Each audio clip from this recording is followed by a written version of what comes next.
صلابرس حوالة هجا حوالة برس في همي بقيراتن سر شباب سر سرا فيش كت من عزيز من انقلب بقيراتن برزان همبتان بخير بين مسر سر بهجا هيوا دارم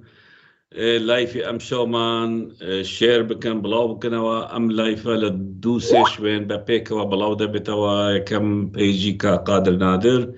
دوام بيجي من مكيرافانت ولا يوتيوب بناوي تبدا بريسوا هيوا دارم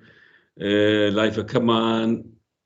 شير بكن هوالا تجا لايف ما بلاوا بكن اف لايف دوسه جابك بهدا بلاوا كني يبي دارم بلاوا بكن باروا بكن شير بكن دنوكا نافبرك كورت ورغري دي وغارينا دفا وجارك ودي كي رجال اگر نافبرك كورت دي ريكلاما كي بدي سباسيو تاكين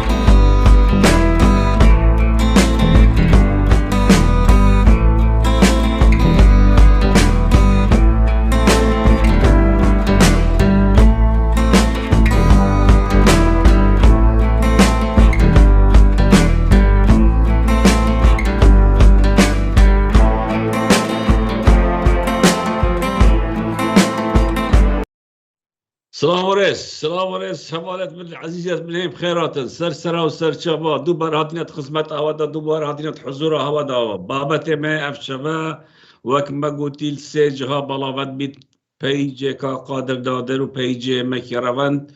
و اكاونت تفدا بريزل يوتيوب بابت ما افشبا سر دخلا اك يارش كرنال سر چالاقوان و روزنامه‌وان کرد قادر نادر دهیل سویده و چند کسک چوین سر مالایی هرش کیری سر دو بر خدا نا زندانیان بهدین زندانت بارزانی لحبلره و مانگرتن واش خانه ایویدارم بابت ما شیر بکن بلاو بکن و هاوره خوش هویسان امشو سور مانجق ساکی سورانی و بهدین هر دو کی دو بابت من ها امشو کباسی دکنه کمیان او هرشت تروریستی دوینه که کرال سر قاقان نادر لمالکی لاستوکولم که چون چند کسیک هرشان کرده سری هولی ترور کردنیان دا شکر بخوا بسلامتا اوش امشو بجدار ده بلا لایفکی ایما چند کسیکی تر بجدار ده ملا لایف ایما چند پرلمانتر بجدار ده بن میوانه کی زور های امشو که بجدار ده به تلفون او کار تروریستی که کرا برانبر که قادر شامزار دکین محکومی دکین اما یکمین جانیه ام دا صلاته هود دا نیارکانی با هز با ترور با لیدان به دنگی ام که بلام او خونی کی زور گوره بوان هرگیز اما نایت دی اولا خوشکت من عزیزت من بابا تیما دی ابکر سر هنده بیتن چاوا هنده کس چون یتنا نیاز کو چون مالکا قادری و او هرش کریه سر هر وصل که قادر خوشی بجدار بیتن گلمت لایفی دا و چند اندام پرلمان ده بجدار بن و چند والندی دب تلفون و سکایپی بجدار بنی میوی دارم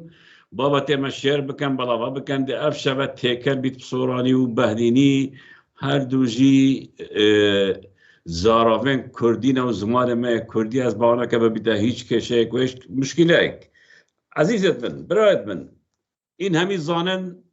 کومکا چالاک وارد بهدین هات نزیدانی کرن وزارت دو سالایا هندک شو هات نبردان هندک شو حتانو که محکمه بینه کدی هندک شوان یتادین حکم کرن ولی شوان مده حکمه وان دانا سری خلاص بی لابد صلاة رزل خونا گیرید رزل دادگاهت خونا گیرید و رزل دادورت خونا گیرید و آزاد دکد اما تتوه هنده کو اب محکمه اب دادگاه همی کارتورینه به قیمت اگر وا قیمت اکبا اگر کارتورینه وان دا بریارت وان رزل اگر اب ده صلاة یان اف حزبا کو ده صلاة دا امید بینین مسعود بارزانی کرد خو و برایت خو دادگاه یا که قشمرخانه به کردستان دادگاه یا که تشته که یه هیچو پوش دفعان هر کسی وابیا دی تلفون اگه بنا دادوره که اوی هنده سال حکمی بده اوی هنده سال دی بده اوی آزاد که اوی بر بده لو ما دبین دادور عبدتوانه و او تشت دادورد بیجن و دکن دیرش یاسای دیرش وسین دوا پیخواری لو ما دبینین زندانیت بهدینا اوه نزیکی 27-28 روزاییت گراوا برسیبونه دا خانه ناخون وک خباتکا نیا مدنیت زندانت بارزانی و نشان دادن که اف اراده من نهت اشکاندم آخدت هوا اف اراده من نهت اشکاندم زندانی کنم بلکه هوا جستمه زندانی کلیل هزر و بیرت مت آزادن و ام کسیت آزادی خوازین و ام داخازا گوهرینت کین داخازا گوهرین وی سیستم دکتاتور کین اول کردستان برمجت و سر 3 سالایه بحکم چکی و پاره و ترسه و گرتنه و ترور کردنه اوه ده صلاته گره کسیت گرتین گره کسیت ترور کرین اشسالانو تو اکیواره و حتی ویگا وی بصدانا کس کنیارت وای سیاسی منن یه ترور کرین یه گرتین یه اشکنجه داین گله گش وایت روین کردستان بجهلای و اف خباته نه تراوستاندن دنگ یاخی دنگ خدکی آزادی خواز الدفرا بهدینا روش بروجه بالانترنتت و روش بروجه بحيستتن يبحيز بيتن لما دبينين اف حولت وايد ديباهي که اف محاولت ويدا صلاة ديباهي که كو نيارن خوي السياسي الدربي كردستان جي حولا لدانا وان رشك نسر وان حولا ترور وان يا تداناني ونمونت گلك از خو سجاره محاولات گر بكري کا قادر یا چندی جار کا کرجدر یا چندین جار گل وات یکرنه کاک شوان هر واسا گله کسی دی لام ناراوستین اف حولتوان اف محاولتوان اف کارت چپالت او برانبر آزادی خواز در به ولاد کن منا ترسینن بلکو اراده مسئلتت کن بلکو باوریو ما اف هسترت کن و امدت بردوامیش سرفی خباته امد بردوامیش بلکو ما باوریو پنده هی کو توید ملت ما آزاد ببید توید کو ملت ما رزگار بیتن دستین وان چتاو تالانچی و گندلا دا اوه تالانچی نه اوه عبد کن یعنی کاره که چتایه بس چتاوت کری وقتی که داخل چتا چونه سر رکت کاروانچی دا و کاروانچیت گرتن و تشتوازی ورد گرت همان کار عبد کن اوه هیچ اخلاقی که سیاسی یا عشایری یا کردی دستیدا سریدارین و دستیدا نمایه اف کسا ده هر تشت خوی پیروز فروشن بو چند قروشا بو چند دلارا یه ولات خود فروشن یه شرف خود فروشن یه هر تشتگید فروشن بو هنده پاره لو ما ام توید گلک طبیعی بینین کو اف خد کن آزادی خواست اوید دیجیوات راوستن داخل سیستمه که نیت کن گلک یا طبیعی بینین کو ده اوه والجی گرن زندانی کن یا ترور کن چل کردستانه چل دربه کردستانه اول دربه کردستانه بطایبتی و اروپا پینگا و کانی عبد کن که بوی شکلی بوی رنگی خلکی کرگرتی تینن و پارات دنه راسته ما حدانو که چه دلیلت صد سرنینن که اون لما چه مشکل گل کسی که البانی نینه ما چه مشکل گل کسی که افریقی نینه ما چه مشکل گل کسی که غیر ولات نینه که به هر تعدایل مبکت لما مبکت آن هرش بکت زرمن اگر پارک ندابی توان و اول نپالدابن که بهن وان کار تروریستی برانبر مبکن اف چالاگوانت اوروپا ولی تجا خشکت من عزیزت من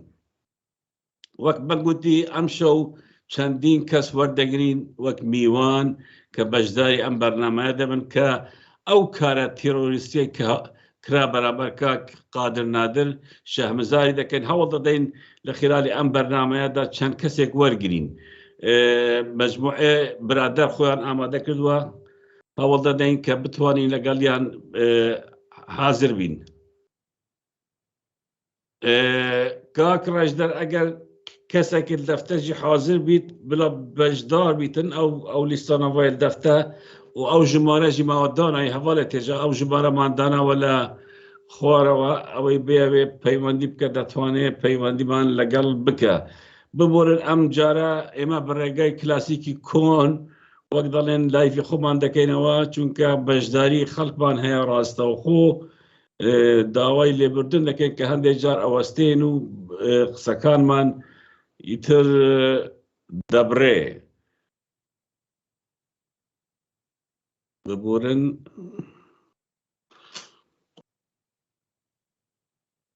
ئەمە لە تێژە عزیزت من برایەت من وەک ما گوتی زیندانیە سیاسی لەبەرە بەهدینان مدەوای خلاص بێت کەتینە گراوە بیسربوونێدا لێ ناهێنە بەردان ئەف ڕێکخراوێت جەماوەری ئەف ڕێکخراوێت سیڤیل ڕۆژنامەوان ڕێکخراوێت ڕۆژنامەوانە ڕێکخراوێت مافێ مرۆڤە بەشێکش ماڵباتێتوان هەمی هەولێت خۆێت داین هەمی کار و چالاکێت مەدەنی کوردستانێت کرین کو بێنە ئازادکردن لێ ئەف دەسەڵاتە نەک گوهێتوان گوێت لێت بن و نە چاوێتوان وان چالاکیات بین مخامش بەرک و کەسێ دکتاتور و کەسێ باوەری بە ئازادیە نەبیتن بووی ئەف تشتە نەخەمن و بە هەنجی وەرناگریتن بەس دەقەکێ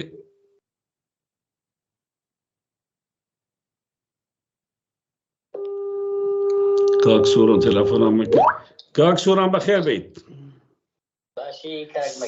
سەرچۆم کاک سووران ئەوە لە پەخشی ڕاستەوخۆی بابەتەکەی ئێمەی ئەم شەو لەسەر هەوڵی تێرۆرکردن یان هەوڵی لێدان و کوشتنی چالاکوانی کورد لە سوێد کە قادر نادر ئێمە وەک ئەتناسین و ئەیبینین و ئەزانین کە پەرلەمانتارێکی چ لە پەرلەمانی کوردستان بێک چ لە بەغابێ هەموو وەختێک لەگەڵ دەنگی ئازاد بووی لە کوردستان هەموو وەختێک لەگەڵ خەڵکێکی بووی کە داوای مافی خۆی دەکا ئەم کریارە و ئەم کردارە چۆن دەبینی ئەگەر بوومان قسە بکەی مەمنوع دەبین سڵاو ڕێزدم بۆ جەنابەت کاکمەکی و بۆ هەموو ئەلو بەڵێ و زۆر ڕێزی تایبەتیشم بۆ کاقادر تەمەنای ساغی و سەلامەتی بۆ ئەخوازم و حقیقەت بەڵێ نیگەران بووم بەو هەواڵە و ئیدانەی ڕسم دەکەم کە بەسەر نادر و ئەمەش بۆ ئێمە چاوەڕوان کراوە کە ئەوانەی هەڵوێستیان هەیە و ئەوانەی کاریگەریان هەیە بەقەدەر هەڵوێست و کاریگەریەکەیان بەرامبەری دەوەستنەوە ئەو چالاکی و هەڵوێستانەی کە بەڕێستان وە کاقادر و چالاکوانانی تری مەدەنی لە دەرەوەی وڵات ئەنجامی دەدەن بۆ فشارخستنە سەر دەسەڵاتی هەرێمی کوردستان و پێشێلکاری بستەمکاری و ناداریەکانی کە هەیە بە دڵنیاییەوە ئەمە کاریگەری هەیە و ڕۆڵی خۆی هەیە و لە هەمان کاتا باجیشی هەیە باجەکەی ئەوەیە کە دەسەڵاتێکی نادیموکرات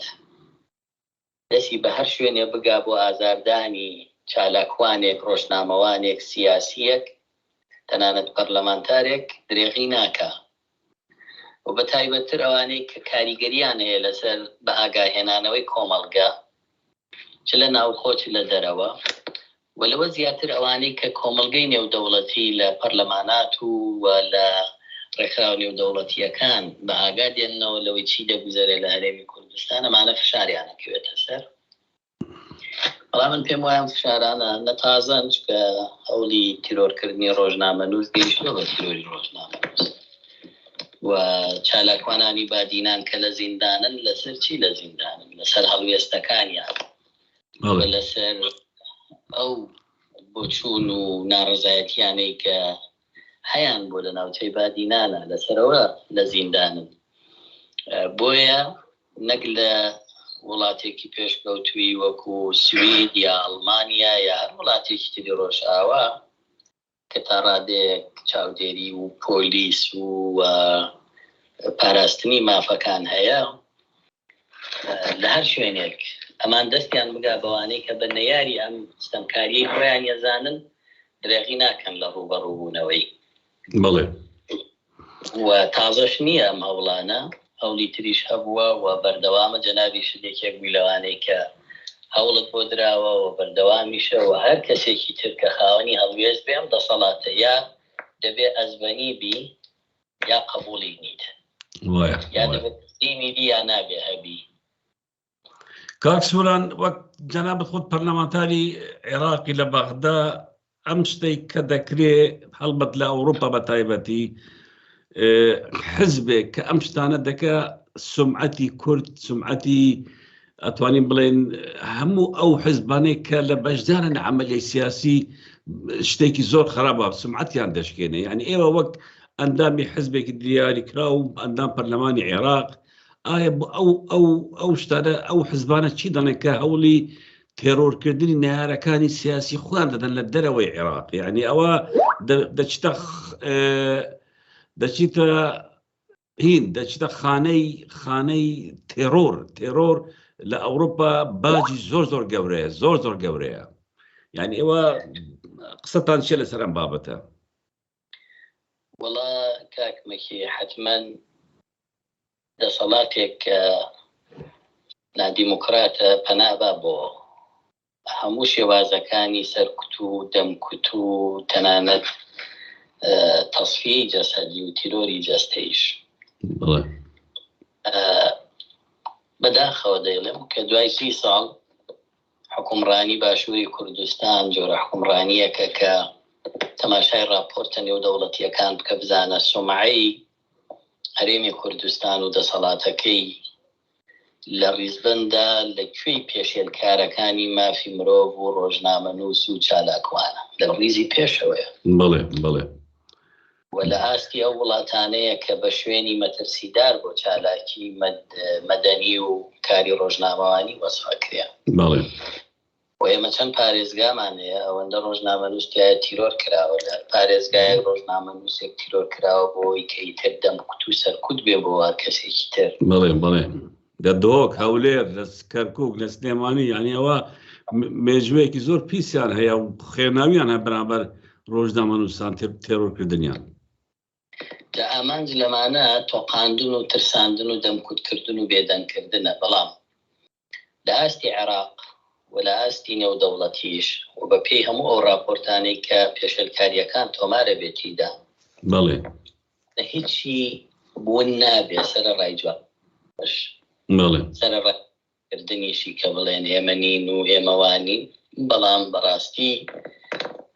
هەرێمی کوردستان سومعەتی بەدەست ئەم پێشێلکارانەوە بەدەست ئەم نادانەوە بەدەست ئەم ستەمکاریە بە دەمێکە لە بین براوە بەوانە بە تەنگ سومعەتی هەرێمی کوردستانەوە نین تاکو پێشێلکاری نەکەن یاخود بەر بە پێشێلکاری بگرن یا پێشێلکار سزا بدەن بڵێن ئەمە لە دەرەوەی ڕێسا و یاسا و پرانسیپی ئێمەیە و پێشێلکاریە و سزاژ هەیە بۆی و قبولیشی ناکەین بەعکسەوە خۆیان پێشێلکارن خۆیان موسساتیان هەیە بۆ ئەم جۆرە کارانە مەترسیەکە ئەوەیە کە موسساتی دەوڵەتی ئەبێ بۆ پارێزگاری لە کیانی ئەو وڵاتە و تاکی ئەو میلەتە و ئازادیەکانی لە کارابێ کەچی ئەمانەی ئێمە بەعکسەوە کارەکانیان بۆ سەرکوتە بۆ دەمکوتە بۆ تۆقاندنە بۆ بێدەنگکردنە بۆیە من پێم وایە ئەمەژە چێتە سەر خەرمانی پێشێلکاریەکانی تر و بێسومعەتیەکانی تر کە بە خۆیان و بە دەسەڵات لە هەرێمی کوردستانە کردویانە بەڵام خۆشبەختانە هەموو ئەوانە لە کوشتنی ڕۆژنامەنووس لە خۆپیشاندەر لە چالاکوان لە سزادان بەکارهێنانی دادگا بەکارهێنانی دار بەکارهێنانی چەک کوتەک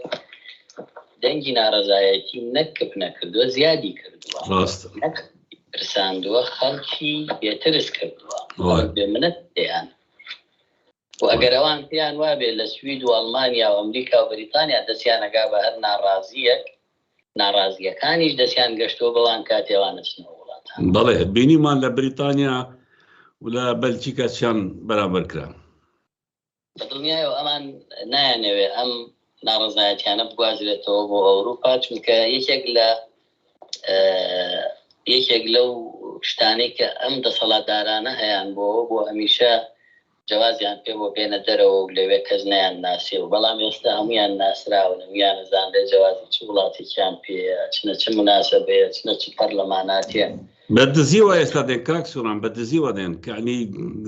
لەوانەیە ئەوانەی لەگەڵ یانەش ئیش دەکە نەزان بکوێ دەڕوە ئەوەندە ترسیان کەوتە تۆ دڵی بالضبط ئەم جۆرە خەباتەکە لە دەرەوە ئێستا تەشەنەی کردووە ئەوانیانێ بەربەوە بگرن یا بڵێن کاکە هەر کەس لەو خەباتە بەشدار بێ تووشی تیرۆرە بێت تووشی چوونە سەرماڵی بەڵام پێم وایە ئەوە هەوڵێکی نەزۆکەوە وێ دەکەم هەموو ئەوانەی دەنگی ناڕەزایەتیان هەیە و ناڕازین و ڕەخنیان هەیە پارێزراو بن لە هەر هەوڵێکی نەزۆکی تیرۆر کە یا ترساندن و تۆقاندن کە ئەدرێن باشە کاک سووران زۆر سوپاست دەکەم بۆ بەشداریت سوپاسی جەنابەت دەکەن کە هەموو وەختێک دەنگێکی لەگەڵ دەنگی خەڵکی هەژار و مەزلوم لە کوردستان هەموو جارێک لەو بەرەیەدای کە بەرەیەکی مەزلومە ئەوە جێگای شانازیە بۆ ئێمە کە ئەندام پەرلەمانێک هەموو وەختێک خۆی لەگەڵ خەڵک دەبینێ چونکە لەم وەختەی ئێستادا زۆربەی ئەو پەرلەمانتارانێک کە هەن بەداخەوە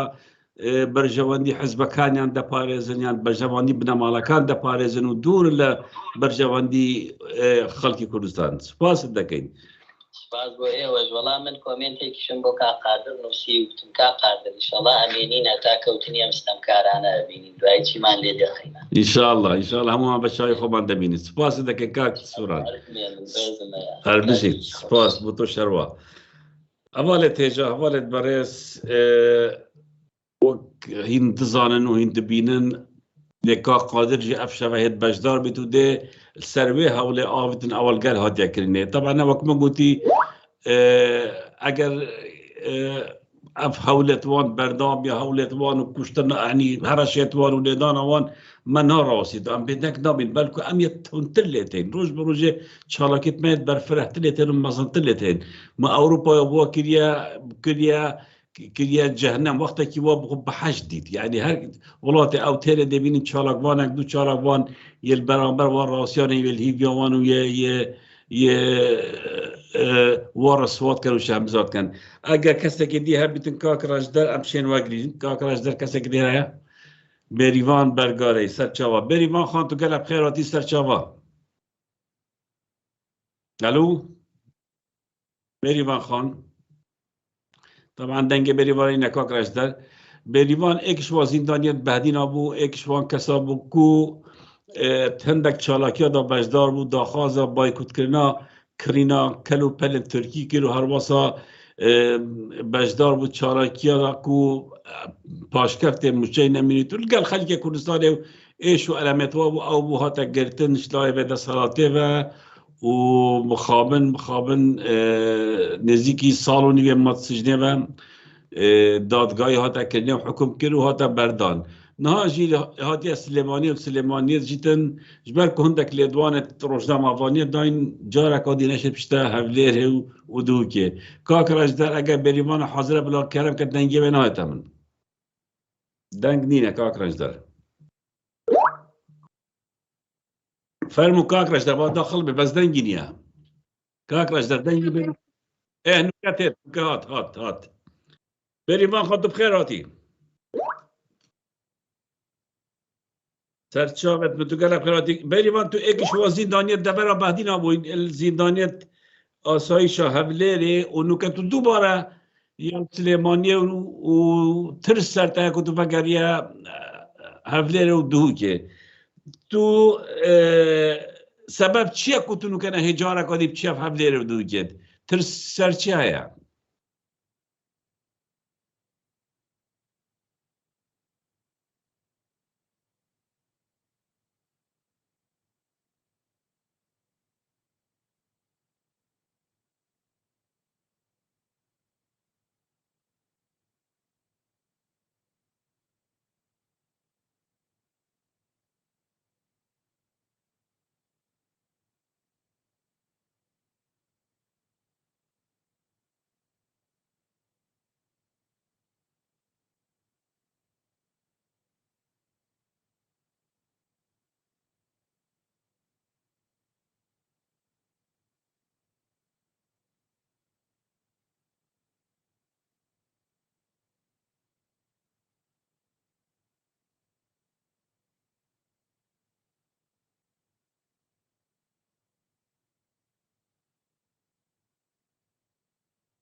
دقیقه بریوان خان دقیقه کاکرش در بجن دنگه بریوان ناشت بینرا اگر تو سحکه بجن دنگه بناشید اهمیت نویسید دنگه بناشت بینرا کاکرش در الان دنگی نیه کاکرش در لای بینرا لای من ها دنگه که بلام الان لای خلق نیه اگر اوش چاره سرکی کاکرش در باشە کاک ئەو کێشە حرکە چکە بێریڤان خان دەنگی نەبوو لای بینەران بێریڤان خان ئەم دێ زبری نەبدەختە جارەکۆدی ئەم دێ قادری واگرین قادر نادر کە وەک مەگوتی هەوە کەسێک بوو دوهی هەوڵە لێدانەوی هاتەکردن ستۆکهۆلم قادر کەسێکی چالاکوان و ڕۆژنامەوان ئەوروپاویە دیارە و خەباتەوی ji bo rizgarkirina gelek ku ji destê van zalima ev dehan sal e vê xebatê diket neyanûke ye qadir hiç kêşe şexsî gel kesekê dînin kêşawiya mezin mişkîlawiya mezin ew ev derd û nexweşiyet miletê me tê da xebatekê bo biket hewl bidet miletê me bi xweşî bi azadî de bijît eger ka qadirê hazir e ev heskerî wergirî kak Rejdar ka qadir eger hazir e abadê bawerî girîn بێریڤان دوای داخل دەکەن کاک ڕێژدەر چووکە بێریڤان دەنگی لای من هەبوو بەڵام لای بینەر نەبوو کاک قادر بەخێر بیت زۆر سپاس کاک مەکیل کاک قادر پێش 2 ساڵ هەوڵێکان لەگەڵ مندا دوای لەگەڵ کاک ڕێژدەر ئێستاش لەگەڵ تو طبعا ئەم دەسەڵاتە توزێ خەیالیە وا ئەزانێ کە هەوڵێکی لێدان یان کوشتن یان هینێکیان لەگەڵ ئێمە کرد ئێمە ئەترسین و بێدەنگ دەبینەوە چینە ماڵی خۆمان دارچین یەکەم جار سەلامەتی تو کە شکر بخوا بە سەلامەتی ئەو هەوڵەی دوێرە لەگەڵ تودا تەواش هەمزاری دەکەین ئەم بەرنامەشمان کردوتەوە تایبەت لەسەر ئەوەیە و لەگەڵ ماگرتنی زیندانەکانی بەهدینان زۆر بەخێر بێ ئیتر بایک بۆ خۆت و فەرمو قسە بکە زۆر سپاس کاک مەکی و سپاس بۆ کاک ڕەزدەریش کە لە پشتەوەیە سپاس بۆ هەموو گوێگر و بینەر و داوای لێبوردن لە هەموو ئەو هاوڕێیە خۆشەویستانە دەکەم کامڕۆ هەلوەشیان بوو کە بە پێی پێویست نەبتوانێت جوابدەوە داوای لێبوردن دەکەم ئاڕێیان من دەبێت بڵێم تەمەنام دەکرد ئەوەی ڕوویدا هەمووتان بۆ باس بکەم لەبەر ئەوەی ڕوویدا هیچ ئێمە شەرمی لێ ناکەین ئێمە شەڕی هێزێکی دیکتاتۆری تیرۆریست دەکەین و شانازی بەو شەڕەشەوە دەکەین بەڵام لە بەرباری ئەمنی داوای لێبوردنتان لێ دەکەم کە ناتوانم بە وردی شتێک بڵێم بۆیە نامانەوە هیچ کێشەیەک لۆ ڕەوشی ئەمنی بە تایبەتی کۆمەڵێک ئەزمونمان هەبووە کە کاک مەکیوان بەر لە ئێمە کاک ڕەزدار و کاک شوڕان ئازاد بەر لەوە هەموو ئەوانە ڕوبەڕووی هەمشە بوونەتەوە کاتێک شتەکانمان ڕاگەاندی عەقەلەمان لە بۆ کێشەی ئەمنی ئیداری گوتیا پۆلیس بە ئێمەی گوتووە کە نابێت هەموو شتەکان باز بکەن تەنیا بازەوە دەکرێت کە دوێنێ لە هەوڵەشی کاتژمێر 4 بە ئێوارە گروپێک لەو خەڵکانەیان ناتوە سەر ئێمە لە نزیک لە بەردەم ماڵی خۆمان خۆشبەختانە هیچ سەرکەوتوو نەبوون بە نەزۆک دەرچوو ئەو بەرنامەی ئەواندا نابەوە دەما بینن نیوە مردیمان بکەنیان ئەشکەنجە و ئازاریشی زۆرمان بدەن ڕوا بکەن هەمووی 20 سانیە لەپەر دەرگەی ماڵ بوون و هەڵاتن ڕەوشێک دروست بوو من بێزەحمەت کا قەدر هەوڵ بدە یعنی یعنی نەچەنە و حادیسەکە بەتەوەی چونکە وە خۆت دەزانی پۆلیس پێی خۆش نییە ئەم شتانە زۆر باسی کەین بەڵام کە ئەوانەی هاتن یعنی دەموچاویان ئەوروپی بوو کورد ئەچوون ئاسیاوی بوون چی بوون بەعنی دەموچاویان چۆن دەزانین بەڵام ئەگەر بە کوردی لەسەر ئەو بابەتە قسە بکە حەز دەکەین زانیاری ورد لەسەر بابەتەکە بدەین وەڵڵای لە ڕووی ئەمنیەوە هەر ئەوەندەی دەکرێت کە بڵێم یەکەچیان لەو ڕەشتەکەمچەکا بوو یەکەچیان دەموچاوێکی شەقی بوو من لە نزیکەوە دەناسیم وە پۆلیس بەڵگە و پشتی باشیە بەردەستان ئەوەندە دەتوانم ئەم لە کامیرای چاودێری ئێمە هەیە ئێمە لە گوێڵەکێک دەچوین گەڕەکەی زۆربەی دەوڵەمەنداوە یەک کۆڵان بۆ کەدەی دەرچوونە یەک کۆڵان بۆ بە سیارە لە پشماڵمانیان ڕاگرتیە يعني من نعمل زیاتر بڵێم زۆربەی شتەکان کەشفە بەڵام و کاکمەکی 2 ساڵە هەوڵی تیرۆری درا تا ئێستاکە ناتوانێت زانیاریەکان بدات بەکوێ بووە چکو ئێمە ئامانجمان ئەوە نییە کێشەکە باس بکەین بە ئاستی ئەوەی ئامانجمان ئەوەیە ئەو کارە تیرۆریستیانەی پارتی و یەکێتی باوا بڵێن یان هەتا هێزی دەوڵەتی دەرەچیش ئێمە دەبێ ئاماژە بەوەش بکەین یعنی ئێمە هەموو کاکمەکی من دەبێ ئەوە بڵێم ئەوە گوێگر و بینەران بزانن ئێمە لە ماوەی ڕابردوو لە دوای ئەو چالاکیەی لەندەن پارتی یەکجار تەنگەتاو بوو ئەو چالاکیە قارەمانانەی گەنجان کورد لە لەندەن دەستگای پاراستن تیمەکی تایبەتی ڕەوانی ئەوروپا کردووە بۆ ئەوەی هەوڵ بدا یەک ئەو تونند و ئەو کار و چالاکی شۆڕژێڕانەی دەنگە ئازادەکان لە ئەوروپا دەیکەن بەلای کەم ڕای بگریتنەوەی زیاتر گەشەنەکە و خەڵک بکرێ وەکمان ترسێنێتن ئەوەی چێک لە ئامانجەکانیتی بەو ئامانجە ینی بەرپرسی دیاریە ڕەوانی ئەوروپا کردووە بۆی بە دواتونکەەوە بەر لەو لێدانەیە ئێمانە 3-4 جار ئاگادار کرێنەوە هەموو خوتان ئاگەزان زانیاریەکانمان ئەڵگۆڕ کردێ کە پارتی نیازی خراپە لەگەڵمان و من هەتا لە ڕێکخراوی سویدی پارتیش ئاگادار کراینەوە کە ئاگام لە خۆ بێ لەو ماوەیە لە هەولێر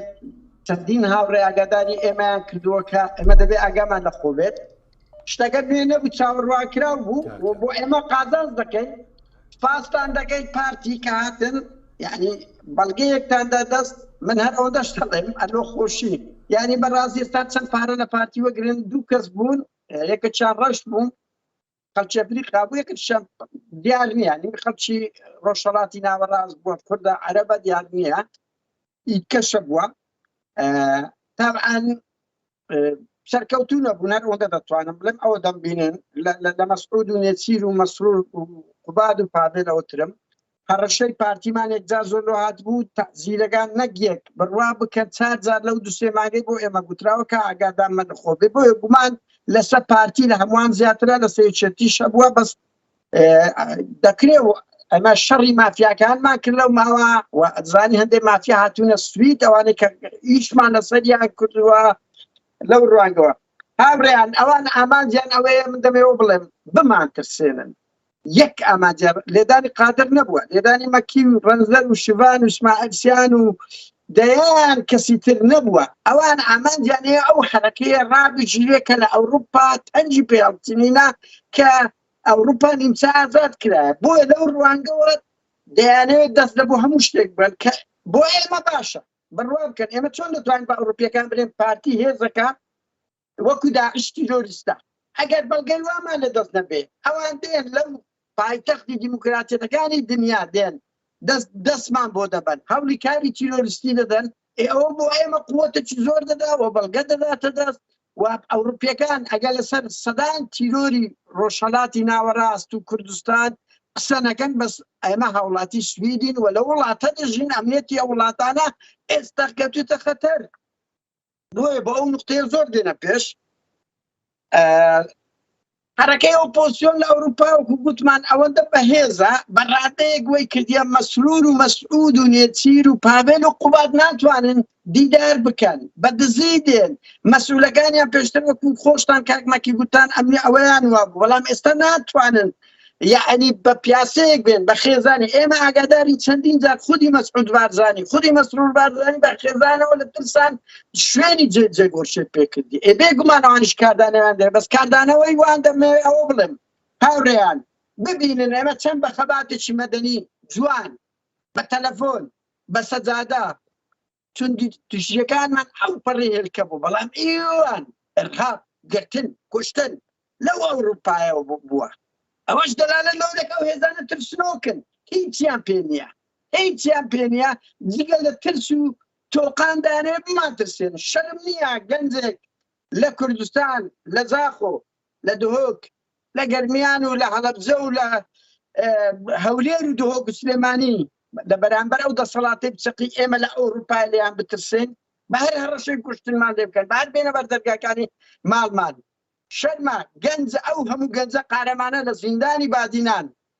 نمونەی بەرخودانی مەزلوم دۆغانی بوونە ئێمە لە ئەوروپا بترسێنەوە ئەنا بەدوو منداڵ بەدوو مافیا بەدوو چەتا بەدە ئەوە قەت لێیان ناترسن دڵنیا بە پارتی وەمە بەس یەک خاڵی کەس دەڵێم دەمێکە پارتی ئەوەی کردو بەڵام ئەوەی وای کردێ بەڕێی من کە ئەو پرۆسێ زیاتر بێتە پێش ئەمە دامان نابوو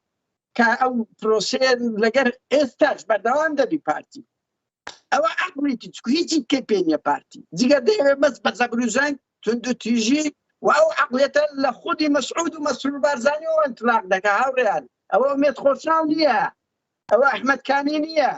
ئەمن دڵنیام لەوە ئەوەی بڕیار دەدا لەسەر گرتن و گشتن مەسعود و مەسرور بارزانیە و ئێمە لە چاوی وان دەبینین و بێگومان کادانەوەمان دەبی لەسەر ئەو ئەلێستانە قادر ئەمە قسەی تو یعنی ئەوەی کە بریار دەدا لەسەر ئەم شتانە سەرۆکی حکوومەتە و کە مەسرور بارزانی و باوکینە چونکە ئەوان بریاریان بەدەستەوە لە کوردستان و بە تایبەتی لە منطقەی پارتی جەنابەت بە پۆلیست وتووە کە ئەمە یعنی کێنە یان سەبەب چییە یان اتهامی پارتیت کردووە یان حکوومەتی هەرێمیان لەسەر ئەم بابەتەیان نا مەکیمە دەمەکە دەیان بەڵگەمان داوەتی خۆمە یەکەم جار نییە ڕەشێت من و تو باش ئەزانین بەڵام حەزم باگەن بینەرەکە بزانین یعنی ئێمە دەمەکە پێمان گوتونا هەرچی تیرۆرێک لە کوردستانیش ڕوودا نەک لە ئەوروپای لە دەڤەری سەوز تاالبانی و ئەولادەکانیتی لە دەڤەری زارد مەسعود بارزانیەوە ئەوە هیچ کاری ئومێد خۆشنا و ئەحمەدکانی و نازانم چێ نییە مەسعود و مەسرور بێگومان ئەمە پێم گوتووەم بخۆم بە فەرمیش کات لەو پێنجە دەکەم مەسعود بارزانی و مەسرور بارزانی و نێچیر و مەسرور پاڤێل و قوبات کۆم دیار نییە دەزانم من هەموو ئەوەکان بەرەو پارتی دەڕوا هەڕەشەکانی لۆمان هاتیە و دوای ئەوەی پێ سێ ڕۆژ نەمەوبەر کە ئاریان مەسرور بارزانی چوە ناو هاوڕیان بیر بکەنەوە لە ساڵیادی ئەو جارە بنەماڵەی بارزانی بەس ئاریانیان ڕەوانی ناو ئاهەنگی 16 ئۆکتۆبەری 16 ئاب کرد پێشتر مەسعود دەچوو مەسرور دەچوە جارێ بەس ئاریانیان فۆکس لەسەر ئەوە بووە ئەو گەنجە چییە دەچیتن لەوە پارتی زۆر تووڕە بوو لەو هەڵمەتەی کردی بۆیە بە هەڵچوونەوە ئەو تەعاملیان لەگەڵ ئێمە کرد بەڵام ئێمە دڵخۆشین و ئامادەشین بۆ خۆی ڕشتن خوێنی ئێمە گاک مەکی هاوڕێیان خۆشەویستان برا خوشکان نە لە سۆران زیاترە نە لە کاوە نە لە سەردەش عوسمان نە لە ویدات نە لە شەید ڕەوف و سەدان شەیدی بکە خوێنی ئێمە نە زیاترە نەکەمترە بە پێچەوانە ئێمە هەڵگری ڕێبازی ئەوانەی هەڵگری ڕێبازی ئەو زیندانیانەی بادینانی کە بوونە مەدرسە چیان لە دەست دێ با بیکەن ئێمە خوێنمان حەڵالی ئەو دەسەڵاتە بێت ئەزانین خەبات دەکەین جیران هەیە گرتن هەیە کوشتن هەیە و ئەو شەڕە دەبیان دەبینە ناو یەکێتی ئەوروپا من سێشەممە 23 مانگ لەگەر یەکێتی لەگەر وەزارەتی دەرەوەی سوید پێشتر لە سەمانگرتنەکان هەم بۆ ئەو دۆسێ خۆم باسەکەین ئێمە خەبات مەسرور بارزان ئێمە خەبات بۆ خۆمە بۆ خەڵک بکەین بۆ جیانی خۆمان دڵنیا بە ئەو کەیسە دەگەینە هەموو ناوەندە جیانەکان و ئەو تیرۆریست بوونەی ئێوە کە هەوڵ دەدەن لە ئەوروپاش وەکو داعش تەنیا داعشە لەگەر ئەردۆغانە لەگەر ئێرانە ئەوان دێن لە ئەوروپای ئازاری ئەشکەنجەی هەوڵی تیرۆر دەدەن ئەوە پارتیش وەکووان هەوڵ دەدات ئەشکەنجەمان بدا ئازارمان بدا بماترسێنی و دیموکراسەتی ئەوروپا بخاتە خەتەر من قسەی کۆتایی نامێ زیاتر کە بچکوازام کۆمەڵێک برادەرتان هەیە بەڵێ قەیراکە ئەتوو پێش من هەندە پرسیار دێ دەکەم خۆ من جاوابەکە دەزانم بەڵام مەبەستم لێرە بینەرێکەیە تهدید و هەڕەشەکان بۆ تۆ ئاهاتن ئەم فترەی ئەخیرە یان چۆن بوو یعنی یان لە پڕەوە یان خەڵک بەدوود و هەوڵێکیان هەوڵ ئەدەن کە تێرۆرت بکەن یان لێت بدەن خەڵکی ناو پارتی پەیوەندی بە تۆوە کردبوو ئەتوی ئاگادار کردبوویان نا بێگومان کاکمەکی جگە لە کۆمنت و نامە و کە بەشێک لە بۆ کوکو ئەو سەرچاوانە ئەو کەناڵای کە تۆ هەدە لەناو پارتیە ئەو کەناڵانەی کە تۆ هەدە ناو پارتیە بە تویان وت بۆ ڕاگەان بکە شتێک هەیە بەڵێ کاکمەکی من دەمە یەک خاڵ بڵێم یعنی پارتی تەبعەچی هەیە تا سۆران سەردەست بڕۆ سیرکەن ویلات هەمویان شەید کرانە پێشتر نامیان لۆ ڕەوان کرایە بە فەیسبووکی ئەوە دوو ئەوە لە بۆ من گەلێک لە مێژە دێ بەڵام لە دوای ئەوەی لەندەن من بە فەرمی ئاگادار کرایمەوە كأنور مصيفي هاتوتا أوروبا وبرنامج هي تصفية يعني أول دستيان بتخسيرين كان وأمان لسويد دوجار أقدار كرايموركا أقام لخوبي الرخراوي السويدي بارتيزان يعني لسمعالم كودا كاتوا أقداري بوليسم كردوا ولا هولير دو كسي تر پیوندیان پی کردیما ئاگامان لە خۆبی نەکەرە من یعنی چێشەکان ئەمە نییە کۆمان ئاگامان لە خۆبی پارتی تحملی پچڕایە یعنی ئەوەی کردی کاکمەکی دەلالە لەوەیە پارتی یعنی هیچ علاجی نمایە لەگەڵ ئێمە کڕین ئەرهاب هەڵمەتی تەکنیشی کە هەموو پەیجۆکاونتەکانیان لێ داخستین فشاری هەمە ڕنگ تەسیری نەبوو ئێستا دێ شەڕی دەستەویە خەمان لەگە دەکاتن ئێمەش پێشوازی دەکەین بەرەو دادگاکان لەگەری دەڕۆین با بێن بماکوژن با دوومان بکوژن بۆ ئەوەی تیرۆریزمبوونی پارتی لە ئەوروپا بە خوێنی ئێمە با بەئاڵێتن ڕاستە فعلا بە تێرۆرکردنی چەند کەسێکمان دەبیتە کوتایی مەسعود بارزانی کوڕەکانی لە ئەوروپا ئێمە ئامادەین خوێنمان ببەخشین ئێمە ئامادەین ژیانمان ببەخشین هیچ کەشێکمان نیە کا قادر ئەم هەڕەشانێک کە لە تو کراوە هەمووی بە پۆلیسی سوێدە دوتووە ئاگادارت کردوونە کە ڕۆژانە هەڕەشە دێ و کەشتی وە هەیە و ئەم دەنگویانە هەیە بێگومانە من نەک لەسەر هەڕەشە خۆم لەسەر هەڕەشەی زۆر برادەری تر و لەگە ناوەندەکان و لەگە یەکێتی ئەوروپا پێشووتر مەلیکەکی زۆرمان هەیە ئەوڕۆ نییە لە ساڵی 2006ەوە ئەمە لە ناو ئەو ناوەندە سیاسی ئەوروپیانەوە بوومە و 2014 هەوڵ لێدانم درا بەر یەکەم جار ئەمن کە باسمان نەکردیە بە لە پۆست فەیسبووکەکانیان ڕایانگەیان کەسێک نییە قادر نادر و کەمال جەمال موختار بکوژیتن بە مافیاکان بە فەیسبووک بڵاویان کردەوە یعنی لە فەیزە پاراستنەکان لە 2017 جارێک ئێوە ئاگادارن ڕەنگبی کەسە کاتە سەخت گوتی وەڵی پێم تاوانە هەوڵی تیرۆرت هەیە ئاگاد لە خۆبی یعنی هەموو ئەوانە بە دانک بە ڕنگ بە تێکست هەموو دایتە پۆلیسی سوید و پۆلیسی سوید ئاگادارە نەک لەگە من لەگەر کاگمەکیش هەر بەخۆی کاگمەکی دەزانێت یەکەم جار لە سویدەوە تڵاش کردوتم بابە کاگمەکی هەوڵی لێدانی دەدرێت پۆلیسی ئەڵمانیا سوید یەکێتی ئەوروپا ئەمە ئەوم لە بۆ مزامەنە نییە هەمیان لە خەتم لەگەڵمان و ئەو دۆستیانە ئیشی لەسەر دەکرێت ئەوەی لە سوید کرا ئەوەی لە ئەڵمانیا کرا ئەوەی لە بەلجیکا کرا لە بەریتانیا کرا هەموو پۆلیسی ئەوروپا ئاگاداری یەک دەکرێتەوە کە پارتی یەکێتی ئەو تاوانانە دەکەن بێگومان ئەوان لە خەتن و ئێمە ئەو کەیسە دەگەێنە ناوەندە هەموو ئەوروپیەکان یعنی ئەمە بۆ خۆم خەم لە خەڵک خۆم خەم لە ئازاردانی خۆ ناخۆم بێگومان و بێگومان من قسەی کۆتایی بۆ ئەوەی دەریڤانخان بێتە سەخات سڵاو ڕێزیشم بۆ هەموو میوانایە قسەیان کرد دووبارەی دەکەمەوە لە خەمدان دڵنیابن ئێمە نەک سارد نابینەوە زۆر گەرمتر دەبین لە جاران چەندە کاگمەکی ڕهاب و کوشتنەکەی مەسعود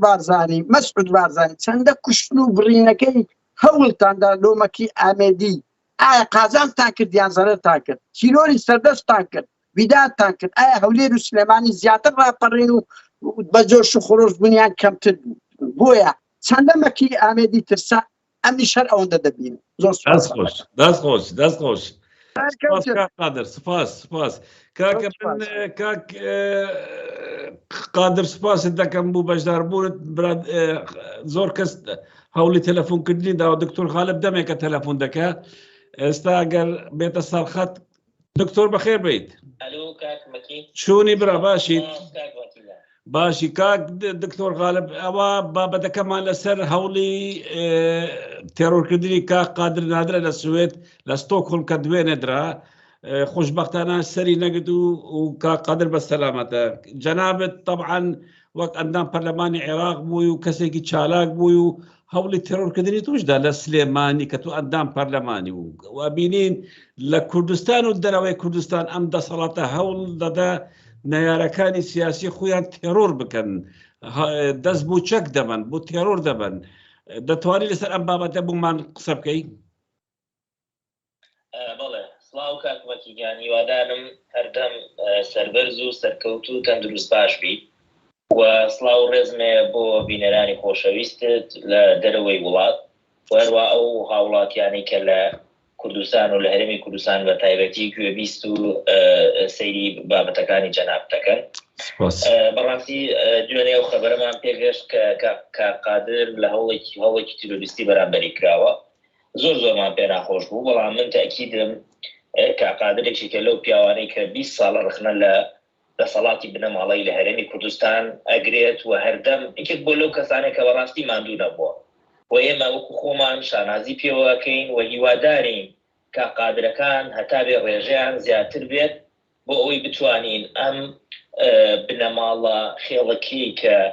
دەیان ساڵە حکومەکە لە هەرێمی کوردستان و هەموو ڕێگەیەکی توند و تیژی بەرامبەر بە هاوڵاتیانی هەرێمی کوردستان چ لە دەرەوە بن چ لە ناو هەرێمی کوردستان بن گردوتە بەر بۆ ئەوەی بەهێزی چەک و بەهێزی قووە بێت حکومی هەرێمی کوردستان بکە. بەڕاستی ئەوەی کە کرا دوێنێ ئەوە یەکێکە لە کارە قێزەونەکانی بنەماڵەی بەرزانی و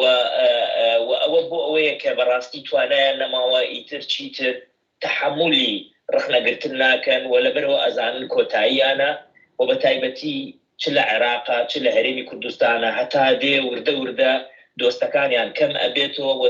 پشت بەخوای گەورە دۆستی ئێمەمانان و کاقادرەکان و کاگمەکیەکان و معارەزە هەتا بێ زیادەکە و هەتا دێ خەڵک تێ ئەگەی کە ئەمانە بایی چەندن و 30 ساڵە حکومڕان بوون لە هەرێمی کوردستان نەیانتوانیوە کە کارەبا بکەن بە بەجور 24 ساعت نەیانتوانێت موچە لە کاتی خۆیدا بدەن، نەیانتوانی ئەمنێتی هاوڵاتیەکانی بپارێزن، نەیانتوانیە ئەو هێزەی کە لە هەرێمی کوردستان هێزی تورکیا و هێزەکانی تری بیانی کە لە هەرێمی کوردستان بە شێوەیەکی نایاسایی قەسمانەکەن لێمانەدەن نەیانتوانیە ڕێگری بنەوە لەبەرەوە چیتر هەوڵەدەن بەڕاستی ئەو دەنگە ناڕازیانەی کە دش بەم دەسەڵاتە بنەماڵە چەندەیە هەیە کبکەنەوە و ئەوەی کە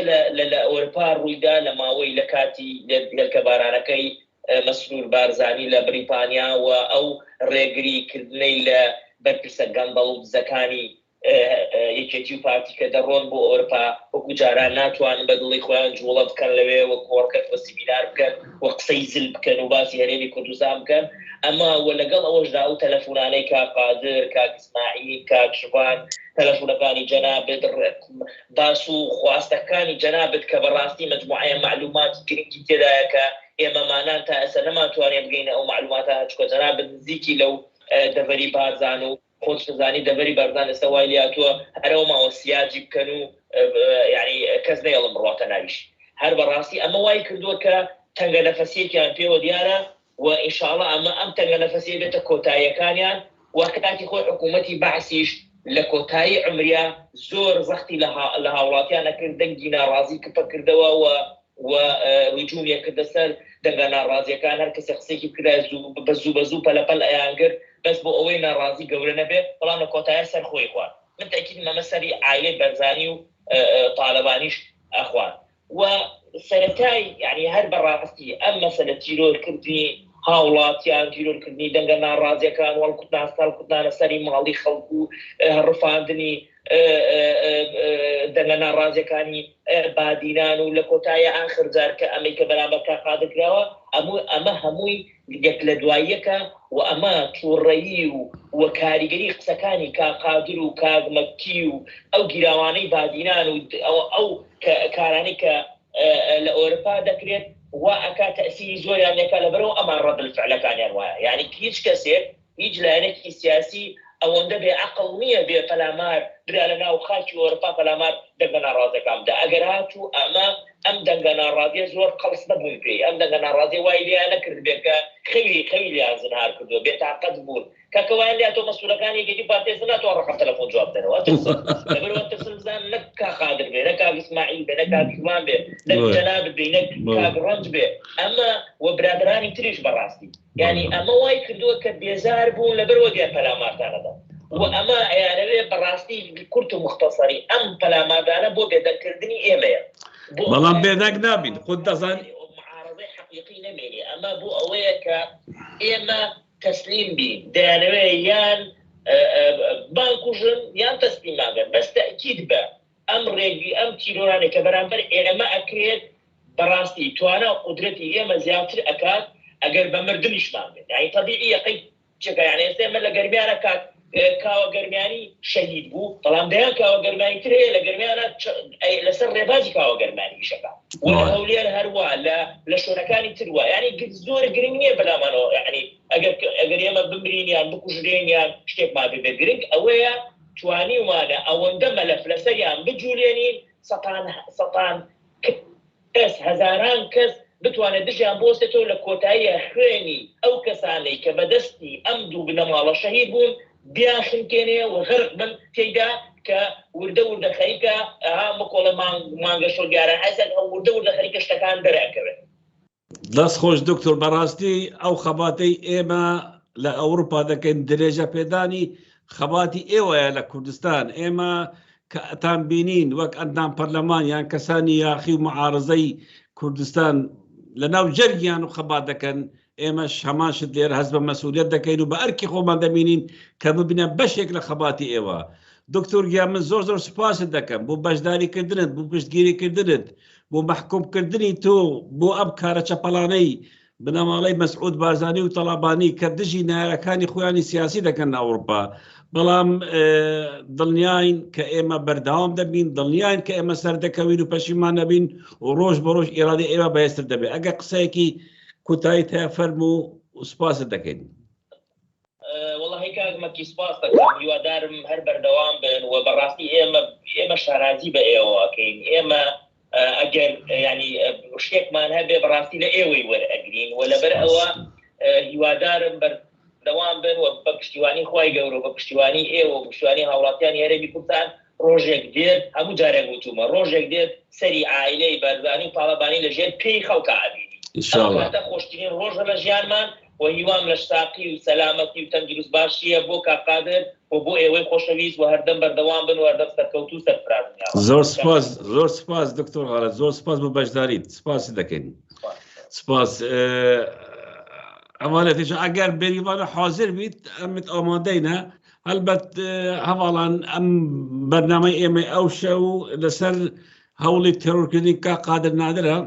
هەروەها لەسەر زیندانیانی بەهدینانە و ماگرتنیان نزیکەی 25 ڕۆژە فەرمۆ بێریوان خان ئەگەر لەسەر خەتە با داخل بێ. سەرچاوم بەخێر بێت بەخێر بێ بێریوان خان کەرەم کەمە بێ ئەم ئاخفتین دەنگ فەرموو.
باشه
وقت برم بيز حتى فقط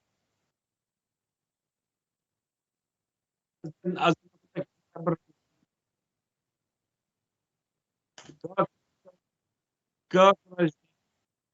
دنگی ناروا دنگی ناروا کاک راج در دنگی ناروا لای بینر دنگی نیا ناچاریم ببرینەوە چونکە دەنگی نییە لای بینەر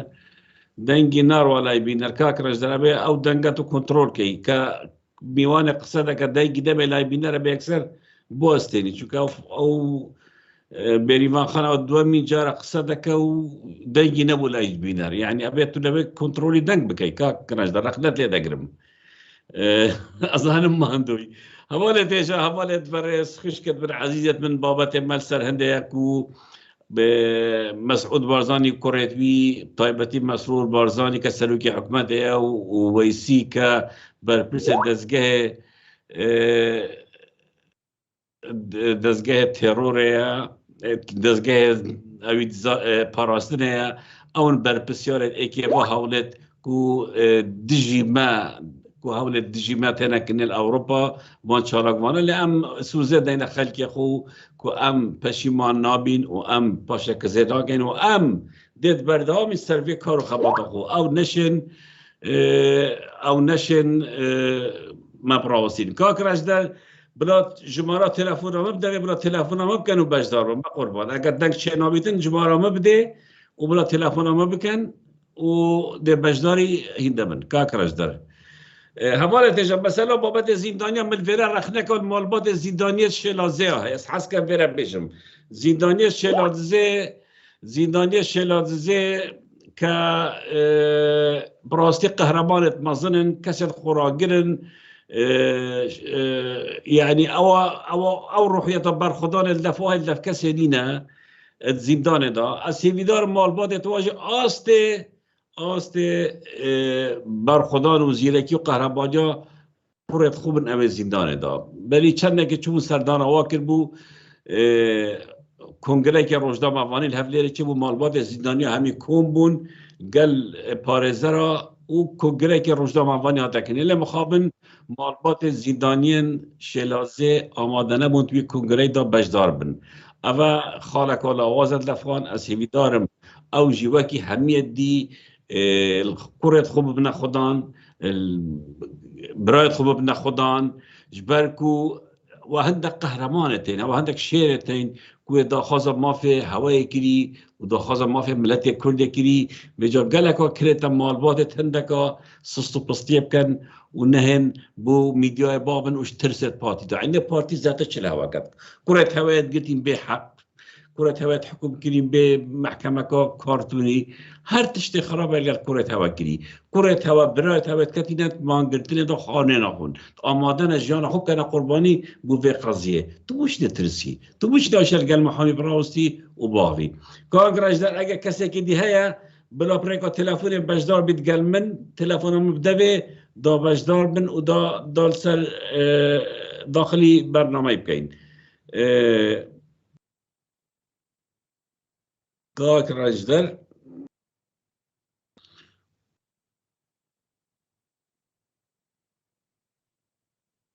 ئەوالێت تێژە ئەوالێت بەڕێز وەکین هەمیت زانن پارتی دموکراتی کوردستان کە دەسەڵاتە کوردستانە دەستێوادا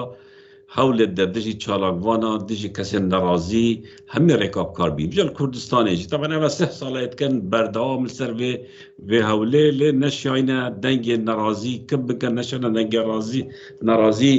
birawestînin ev xebate heriya berdewam bît ewa berîke bêrîvan hewa dîtî çendîn cara hate girtin çend jîr caraya hatiye sezadan lê evê ew xebata evê dî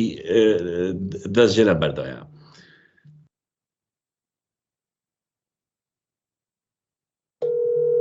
دقیقی اوه کاک فرهاد فرمو کاک فرهادش لکنه دوا بجداره لگل ایمه کاک فرهاد فرمو قصه خود که لسر بابتی هولی تیرور کردنی کاک قادر نادر سلاو او کاتت باش کاک مگی کن سرطا بس خوشی او کاتت باش هیوای سەرکەوتنتان بۆ دەخوازم هەوڵدان بۆ تیرۆرکردنی هەواڵمان کرد قادر نادر ئەو پەڕی ترسنۆچیە کە بنەماڵەی خۆفرۆشی بەرزانی بەڕێوەیان بردووە ئەو پەڕی شارێکە کە کەوتۆتە سەربیان لەلایەن سالاگوانانی دەرەوەی وڵات و نەکاری یەکەمیشان و نەکاری ئاخریشان دەبێت بەڵام من لێرە لە منبەری ئێوە بۆ بنەماڵە خۆفرۆشە دەڵم کە نە تیرۆر ناتۆقااندن ئێمە پاشگەز ناکاتەوە قەڵای هەولێر دەنگی هەولێر دەنگی قادر نادرا دەنگی هەمووانە لە بیتوێن ڕابگرە هەتا پشتەر و هەتا دەگاتە زاخۆ هەمویان یەکە بەیەکە قادر نادرێکن بەڵام ئەو ڕۆکە کەوان لە ئەنجامی سەرکوتدا ناتوانن قسە بکەن بەڵام قادر نادرەکان و کاتمەکیەکان و کات ئیسماعیل و کارڕۆندەرەکان قسەیان بۆ دەکەنەوە نیشانەی ئەو پەڕی ئازایەتی ئەو کەسانەیەوە ئەو پەڕی بێزاریە لە دەسەڵاتێک کە 32 ساڵە هیچ نەما بەسەر ئەو میلەتەوە ئەو نەتەوەدانەی هێنێت بەداخەوە کە لە 32 ساڵی ڕابردوودا ئەوانە دەسەڵات بوون هیچ خێر و بێرێکیان بۆ خەڵکی کوردستان نەبووە بێدرێ لە کوشتن بێدرێ لە شەڕی ناوخۆ بێدرێ لە دزین و تاڵانکردن خەڵک لە 1990 لەگەڵ ئەو دەسەڵاتە نییە لە دەبڵم لە 100 هەر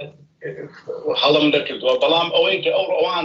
ئەوانی هێشتۆتەوە سەرکوت و ئەو کۆمەڵە شەلاتی و چەق و چێکەشانەی دەوروبەری خۆیانن بۆیە خەڵکی کوردستان لێیان بێزارە بەڵام کێشەی خەڵکی کوردستان لێرەدا ئەوەیە کە بەدیلێکی ڕێکخراویانە یان خەڵکێت لە دەوری یەکتر کۆ نەبوونەتەوە کە هێزێکی شۆڕژگێر بێت کە ئەو دەسەڵاتە ڕامەڵە هێزی هۆکاری دووەمیش وڵاتە هێزەکانن کە ئەوانە ئیشیان پیان و جارێ هێشتیانەوە لە ناوچەکەدا بۆیە بە هەموو دەسەڵاتدارانی کوردڵم بە هەموو ئەو چەتە کوردانەدا چەتەکانی کوردایەتی دەڵام کە لە 32 ساڵی ڕابردوودا سەرکوتیان کردووە ناتوانێت دەنگی ناڕازی ئەوروپا سەرکوت بکەن. زۆر سوپاس. ئەگەر ئەوان بە شەوی تاریک دێن ئێمە بە ڕۆژی ڕووناک بەسی هێلکیان پێدا دەدەینەوەی کە نمونونەکەمان لە بەریتانیا و لە زۆر وڵاتانی دیکە کە ناوێرن خۆشیان دەخەن ئەوە شەرمەزاریەکە بۆ ئەوان هێندە ترسەنۆر بن نەوێرن بە ئازادی کە پاسپۆرتی هەموو وڵاتێکیان هەیە خۆیان دەرخەن لە دەرسی خەڵکانی شۆڕژگێر و خەڵکانی وڵات پاپێز. زۆر سوپاس کاک فەراز سوپاس بۆ بەشداریەکەت تەلەفۆنمان زۆرە بۆیە ناتوان بەڵێ بۆ خۆڕاگری زیندانیانی سیاسی بادینان و شیرات جەدە لێرم دەستی یەکە بێتیان ماڵ دەکەم بۆ ئەو خۆڕاگری و ئەو شۆڕش و ئەو بەرخوردانەی کە لە بەرامبەر بنەماڵی خۆفرۆشتی بارزانی ئەنجامیان داوە هیوای سەرکەوتنیان بۆ دەخوازم سپاس بۆ ئێوەش. سپاس زۆر سپاس دەستخۆش سپاس بەڕێزم ئەوڵان تەلەفۆن گەلێکم بڕاستی ئەزێ آخر جار محاولة القلبري فخانة كم يبي دارم سر بقريتن وده بشتي إيش ما هبالة دي قالك تلفون ميتين قالك كذاب شباب باش دار بالبيري فال باش بيري باخد وش تلفون تقري بختي خدي الو باش فهمت سرچاوة تيال قلبت برنامه دانو که باشتره بيري باخد كورتي ام داوي چوك اول جراسية از مجاري دم تکنیک لایمه خراب بود. بله تو وقت زندانیه که سیاسی بویل دفعه بعدینا تو ماهایی که درش زندانه و بوی لعوه زندانه و اوا نخوشیت زندانه دادیتین ولتنه که تو دست کار خوی سیاسی برده و باوری و قناعتات هر بردوامن کو اف ملت تبیت رزگاوید و اف دست حالاتا گندن و طالان تبیت سر حکمی نمید نوکت بید بینی افده صلاته یا برانبر چالکوان در به ولاتی حولا کشتنه و لیدانه و ترورت کرد دشه مبکردی سر ویره آقیب تایبتی سر کاک قادر نادر کردهی حولا ترور کناوی هادی دانانه الستوکهولم کرب کن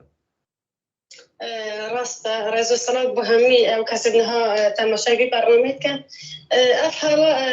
حولا تيرور كردن حولا ترسنوك اوجي سلميتن مثلا تشارك زيادة يا سر بارتي وإفلاسية بارتي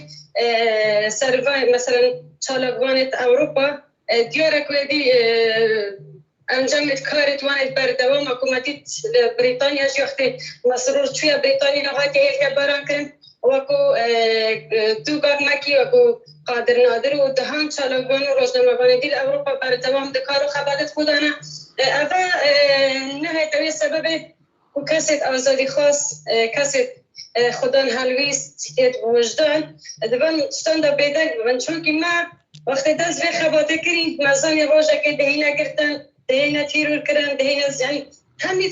دهينا زنداني كرن بس أبا مكارت مسارنا كتن وخباتتنا زيادتر أفتشتم ما زيادتر بحيث كبيرادة كان بارم وهوال كقادر جيبوتي أبا مروي بحيثتر دكا زيادتر كون مرو بزيادتر كارو خباتت خوب كتن چونكي بارتي تاريخ كراشة هاي يعني ميجوية كوان يا راشة هاي النوتي بكرة حطنها الدهان آزادي خاطر لاغوان راشن بيت كاسيت خدان هلويست يبنتوي حتى هذه نتيجة الكرن مثلا شهيد رؤوف أكرمي بقرا قادر صادق سندي بقرا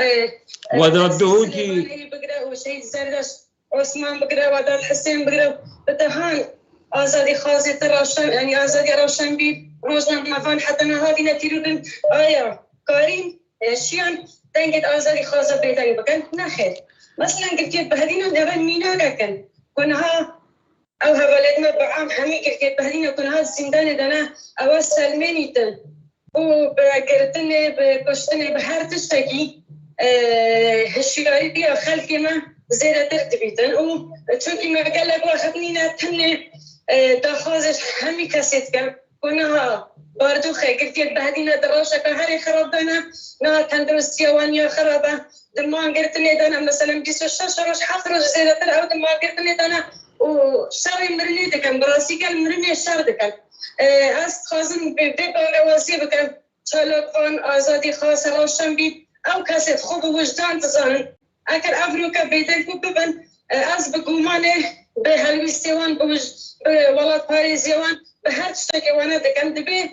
سم مشكلة شالوكان آزادي خاص روشن مفان قالك هبيتن هميه بدن آلياكي ام ایدی خودی رولت خودر بکبی چون که ابا او کسانه اوید دجی عدالتی دجی گندالیه دجی دزیه دجی خیانتا بنمال بارزانی هلویس هبویه و بیدن نبونه و قبیل نکرینه و والاتی مبریده فروتن و بحمو خوابنی ام دینین روشانه عردی ما و آخامتی دا فروتن ابا او کسابویه و بیویستی خلفی ما و قهرمانان هیا و یدبه یا کرنگ هم یک دنگین یک هلویس بین ام فشاره که بخینه سر بید اصلا بکنه چار ببیتن ایدی با کرکیه بردتن چونکه اوان سزای خود خلاص کرینه و داد سر بخونینه او دستو به دستی بوانا دکن و ریاره دادگاه همی دستی مسرور دانه او بکیف خویا کسی تانه که هری مزن جکر بیتن ده زندانی دا اسپو زندانی بونه گل لک تاون بارید هر خراب هم بونه بته روزن نماینه زندانی ده غالین آزاد کرد بس کسی دماکی مهد آزادی خواست یترخ نکرکو دجي عدالة يوان دجي قندال يوان دجي تالانت يوان دجي الظلم يوان وبالصالانة لكل كردك ما هلويسا بيو ما قبولنا كريان ام همي بالصالة زندان عندهم بويا بيويسا براسي ام هبالت خوب تنينيري ام قرتيات خويت بادينا بتنينيرين ام يك هلويس بين يك دنگ بين ام فيدا صلاة فاشل يا دكتاتون يا بنا مالي ام وانا نتشار بكين يدي قرتيات ما بين آزاد كرن دست خوش بری واخان زور سپاس از درم دیمایی که نوش برکم من 3 فرصت دارند مشکلات تکنیکی همون گلک همال دیگه سرخطی سپاس داد کم دستی داشتی سامان گلک باش سرکفتی ببر هر بشید همال تلفن بو مگلکتن ام ده ایک ده وگرین جبرکو کرم کن الو دنباش کاک مکی دنباش کاک تاکر کرکه خودتو زانی مجاری من سر چه نحوجه دوباره کم هر وکی داغتی یا خاتم بریوانه بله سلام و حرمت من بو جامعیرن بر بس جامعیرن بر اکراناته و سلام و حرمت من بو گشت دست بشیل خبات و فلاکیا اولا مین زندانت کن و سلام و حرمت من بو کاک قادر و اف دنگی خود گلوی راد گهینین اف یاسای سیستم سرکتکار و اپورتونیسته صدا پرسته شرع تایبت تشتک نرماله یعنی هر دولت گلک دولت هر چندکو باوی به نمایه بس حکومت سرکوتگر و توتالیتار دا افتشتر رودن تا وی آستا کل حریم کردستان دست وی دسترات هاتین دیتن و دهیتا دیتن براستی دیرو که دا نه بیمینا که وقت چه خلقی جهشو بیرات ایخن روزنامه بانو یعنی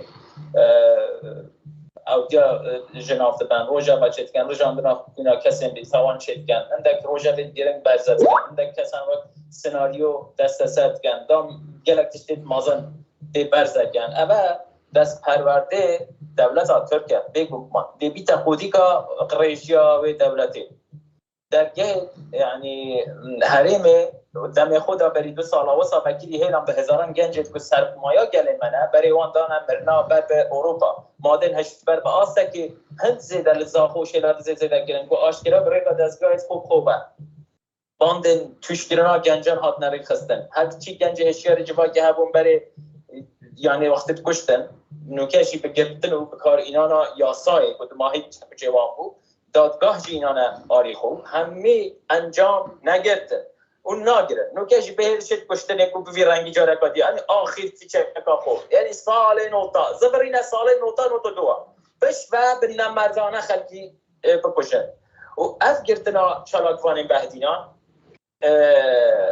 سری دا آرمان جاوی دیار بود سزای وی دادگاه جی جاوره کری بود گواشتن و اشکنجه وی جاوره کری بود بو چیش بگو پشتی به کابینا رشا داویه گوری حکومت هایی وقت فینالا بنماله پشتی وان همیش کستن حکمداریه یه اقل دیفیادی به لیاقتیان اشکره بود که دوی دنگت نرازی روشنامه بانت بوید که چوا پیشتر تاتن تیرور گرن این پروگرام ایرو به یاسای تینه تیرور گرن اینش کرنا بود سر هر چالاکوانه که هر خدا ایراده که بقیلت که مروواهی و نتبهی و وان برای زکو ایرو لمیدانه یک به یک وان زندانی بهدینانو گنج این شیلات زه همین شکستن آوی دستلتا فاشد سلمینید اما هیچ سلمینید جیگو تا چه آسته که لوازو به بریارن تا چه آسته که به یاسایی هیا تا چه آسته که به استقراری دنا با دستلتا هیدا هیا تا چه آسته که ترساوان روح و وجدانا هشیارا جواکی هیا و سلمینید جواکا ما یا کردستان محکومی بکرامتیه حقیقتا لکهلک و اف همین داگیرکری که دیتا لکردستان هاتینه بشه یعنی میدان شر تایبته و شر سیخوریه شر لشکریه دولت ترکیه گلگلی کرد و اوه کاکتاکور وقتی ما یکیم اگر کردیم از پیام بخو خلاص کم باشه یعنی دیگه خازم بهش مقابل لیره دا آشکرا یکو گل هاتیه به یعنی به محکوم به کرامتی جواب کاروناک بیری متهمه یا سیاسی یا نتبعی یا کرداتی همی هاتیه هلوشاندن لیره دا بارکی گران یا پیشتراگی سرملی گنجت هشیاره و رح گیانه یک کسی گیانه وجدانه هایی و وان کسایت نشیاره ویجر واقعی خو مالباتا خو گرینه قربانه وجدانه خو باجا گران آوه همی کتیه سر ملیوانا یعنی باری گران هری مازن سر ملیوانا شاعر نویسکار روناک بیر همی تاوان بارن فت بیت بی بوانی باره بشکیش سر ملیوان بانا کسی تکون نرازی نبند سرفک و مثلا به معاشی خو به بطل مشروب خو به تزانم یعنی بخوازم دنگ خو بدن اکیلک وان کسی بوک میاد گشت ساسی نافه وار روشنبیری نویسکاری و نرمندی وکی دورایی دجمن بسرخوشی که تاکور ما سپاساتت که ام حس که تو زیادتر باوی بس باور بکه گلک تلفون دفت و جا ام بداوی اینی سپاساتت که مدست خوشیتت کم که تاکور ده انشالله فرصت که دی زیادتر آوین سپاساتت کم هر بجید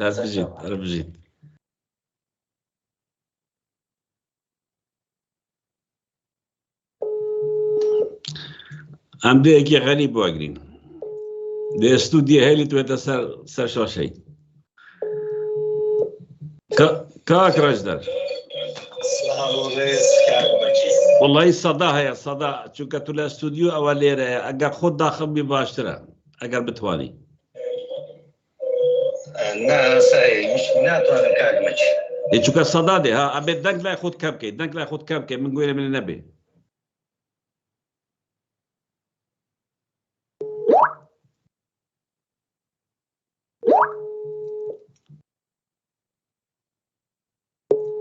كاك راجدر توالي داخلي بلام دنگ لا يخود كزي كيك دنگ لا يخود كز كنيت من صدنا به استا دنگ باشا صداني لا يخود كز كتو فرمو هاور يعني اجا يودار ممتع باش بسرتا هولي تيروري كاك قادر نادر محكوم وشرمزار دكين براستي وكاريش ترسنو كان چندا و دسپیشی کارەکانیان نەبووە دوایین کاریشیان نابێت کاک ڕەشدەر خۆت شتێکێک بوو لەوانە کە دووجار یعنی هەوڵی لەگەڵ تووشان داوە بەڵام ئیعلانمان نەکردووە دەتوانێت ئەو باسش بکەین ڕاستە کاکمەچی یعنی یەکێک جارێکیان دیار بوو ئەوە لە بەردەم پەرلەمانی ئەوروپا و کابرایەکە لە ناو دووکەوانە ناوی لە خۆینە نوێنەری حکوومەتی هەرێم بەڵام دێرکانەوەکو بزنسمانێک وایە کە هەر شتێکی نییە لە بەلجیکا بەناوی نوێنەرایەتی حکوومەتی هەرێم بەڵکو کۆمپانیایەکی بازرگانی سنووردا هەیە بەناوی ئەڵجی ئەوە دیار بوو جاری دووەمیشیان ئەمە نەماویست باسی بکەین هەوڵدان بوو هاتن دەرگای ماڵەکەم یاشکار پۆلیس ئەو شتانەمان ئاگادار کردەوە و بەڵام نەماویست ئەو کاتە باسی بکرد کاکمەچی من دەمەوێت بەدەر لەوە باسی شتێکی تر بکەم یعنی ئەو دەسەڵاتە لە هەوڵی تیرۆرەکان هەمیشە دوو شت لە ڕابردوو ئێستا و لە داهاتووش هاوبەشە لە نێوانیاندا دوو شتە چی یەک ئەوەیە کاتێک زۆر بێزار دەبن لە خەڵکێک هیچ ڕێگایەکیان لەگەر نامینێت هەوڵی تیرۆری دەم ئەوە ئەنی سەبەبەکەی ئەوەیە کە تەواو هیچیان پێ لەگەر ناکرێ و ئەزیەتیان دەدات ئەو کەسە هەموو پەیامی ئەو کەسانەش دیارە ئازادی و سەربەخۆی و یعنی ژیانێکی خۆشترە بۆ خەڵکانێتە ئەو خاڵی هاوبەش یعنی لە نێو هەمویان خاڵی دووەمیان ئەوەیە هیچ تیرۆرەکی سیاسی لە زۆنی زەرد زۆنی سەوز لە ئەوروپای بەبێ کەسی یەکەمی دەسەڵات کە لە زۆنی زەرد مەسعود بارزانی بنە ماڵەکەیەتی لە زۆنی زەرد لە زۆنی سەوز پاڤێل خوبات پێشتر لاهوری تێدا بوو ئێستا نەمایە بەڵام لە ئێستا هەشتا کوردە پاڤل خوباتن بەڵام لە ڕابردوو لاهور و خوبات بوون بەیەکەوە بەبەستەکە لێرە ئەوەیە یعنی ئەم شێوازە هاوبەشیە ئەوە دەستنی دیار دەخاتن ئەم دەسەڵاتن نایەوێ خۆی چاکن ئامانجی چاک بوونی یعنی ئەو پەیامەی ئێمە هەمانە کارمەچی نە لە بۆ منە نە لە بۆ تۆ نە لە بۆ هەموو ئەو چالاکوانێتیانێتە لە ئەوروپای ئێمە لە ژیانێکی زۆر خۆش دەشین ئێمە داوا دەکەین ژیانێکە بی بۆ هاوڵاتیانی کوردستان خۆش بی بەڵام ئەو دەسەڵاتە لەبەر دزی فەرهود فەستات ناوی ئەوە کە ناوێت چاوی کە خەڵکێکیش دێتن قسە دەکە لەسەر ئازادی پێیان ناخۆش هەوڵی تیرۆری من دەمەوێت لێرە یەک شت برێم کارمەچی یعنی تۆ سەیر بکە جەنابەتیان هەوڵی تیرۆریان دای چەندە تومتر بووی هەوڵی تیرۆری مەیاندا چەندە تومتر بوون وەستان نییە ئێمە هەموو جارێک دەڵێن کە مردین ئینجا داوەستین ئەگینا ئەو خەباتە بە خەواتێکی پیرۆز دەبینین ئەنجامە وەستەکەم لەوەیە ئەو دەسەڵاتە ڕاستە ئەنی ئەمن ئەوەی مەبەستمە بڵێم کارمەچی ئەو دەسەڵاتە لەوە تێناگە لە بڕی ئەوەی بێ سیاسیەن مامەڵە لەگە ئەو خەڵکەی بکە داوای ئەو خەڵکە چیە یعنی ئێستا من لە شوێنی دەسەڵاتی سیاسی بامایە قسەی هەموو چالاکوانانم دەبڕی یعنی داواکانیان زۆر بەسیتە یعنی ئەوەیە ئازادی خوازانی بادینان بەردا داهات شەفافی دیموکراسەتە یعنی ئەو شتانەشتی زۆر ئاساییە بەڵام ئەو دەسەڵاتە ناوێت بیکات لۆیە ئەمن مەبەستمە ئەو نقطەیە بەدەسەڵات بکەن یعنی هەوڵی تیرۆری لێدان لە مندرا لە بەردەم پەرلەمانی ئەوروپای بینیتان نوێنەرایەتەکەتان ئاڵایەکەی ناخوارێ پارازمان لە لای خۆمان کە بارانمان کردن هەوڵی تیرۆری کاکمەچی درا بینیتان لە لەندەن چ بەسەر سەرۆکی حکوومەتەکەتان هات هەوڵی تیرۆری شوان ئازاد و هاوڕێیانی بەریتانیاتاندا بزانن دەوێرن سەرتان گەدرە و گچکەتان لە ئەوروپا بەتایبەت لە بەریتانیا دەبینن نەخێ ئەو هەوڵی تیرۆری کاک پادرتاندا دەبینن لە داهاتوو ڕەتفعلی ئەوەی چەندە بەهێز دەبێت بۆیە لە بڕی ئەوەی بێن هەوڵی تیرۆر بدەن باشتر لەوەی خۆتان چاک بکەن بۆیە من زیاتر کات ناگرم میوانی زۆر هەیە کاکمەچی ئەمە زۆر داوای لێبوردن دەکەم هەمیشە یەک کێشەم هەیە کاتێک کاری تەکنیک دەکەم دەبۆ خۆم هیچم پێ ناکرێ و جاریش هەندێک کێشە ڕوودا ئەو سیستەمی ئەو شۆ بەکارمانینە بۆی هەموو بینەرا بزانن سیستەمەکەمان زۆر کۆنا یعنی گەرێک لە مێژە بەکارمانینە هەندێک کێشەی دەرگمان هەبوو بۆیە من زۆر داوای لێبوردن دەکەم وەک کاگمەچیش گوتی ڕەخنەکەی وەردەگرم و چای دەکەین لە بۆ جاری داهاتوو بەڵام حاڵەتەکە بەپەلە بوو بۆیە لە بۆ بینەرانی خۆشەویست زۆر داوای بردنەکەی کەوشۆ هەندێک کێشەی دەکە و من زیاتر کات ناگرم کاگمەچی. سپاس دەکەم کاک ڕێژدار. تەمان کاک ڕێژدار کەسێکە زۆر ماندوو دەبێت لەگەڵ هەمومان ئەو چاکمانانی ئەو بە مەسەلەی مونتاژ و مەسەلەی لایف و ئەم بابەتانە زۆر ماندوو دەبێت ئیتر لێ ناگری. کاک ئیسماعیل سیان بەخێر بێ سەرچاو لە لەندەن داهێنەری هێلکە لێدانی مەسرور بارزانی فەرموو. کاک ئیسماعیل سەرچاوە لەسەر لایفی فەرموو قسەی خۆت بکە ئەو هەوڵەی کە لەگەڵ کاک قادر درا چی قسەیەک تێ فەرموو قسەی خۆت بکە کاک ئیسماعیل. دنیایەک ڕێز و خۆشەویستم و جەنابتو هەموو جێگران هەیە. بەڕاستی هەمجارە لەگە هاوڕیان لەگە جەنابتو لەگەر کاک قادر و لەگە مام تەزدەر و کاکشیوانمان قسەی دەکەین. ئەمن بەڕاستی هەموو ڕێیەکم و خۆم دانای یەک بە خۆم وەروە جەنابیشتان هەروە چ دەکەن با بکەن ئەوانە بەڕاستی بنەماڵەی بارزانی و شاگردەکانی هەم نایەکدوو بنەماڵە لەبۆی زۆر جار ئەم باسی هەولێرە دەکەم خەڵکەک بۆی لێکاتە دەمە شاسێتی دەکەین نا سەری مارەکەی بنەماڵەی بارزانیە ببین سەری مارەکە مەسعود و کوڕەکانینە مەسعود و کوڕەکانی ئەوانە ئەوە سەری مارن کە گوتمان بنەماڵەی بارزانی هەمیان دەگرێتەوە وایە بەلەردی عەرەب دەرێ شەرع قەلع شەرع قەلع باشە قبوڵمانە باورکە بنەماڵەی بارزانی ئەوە نییە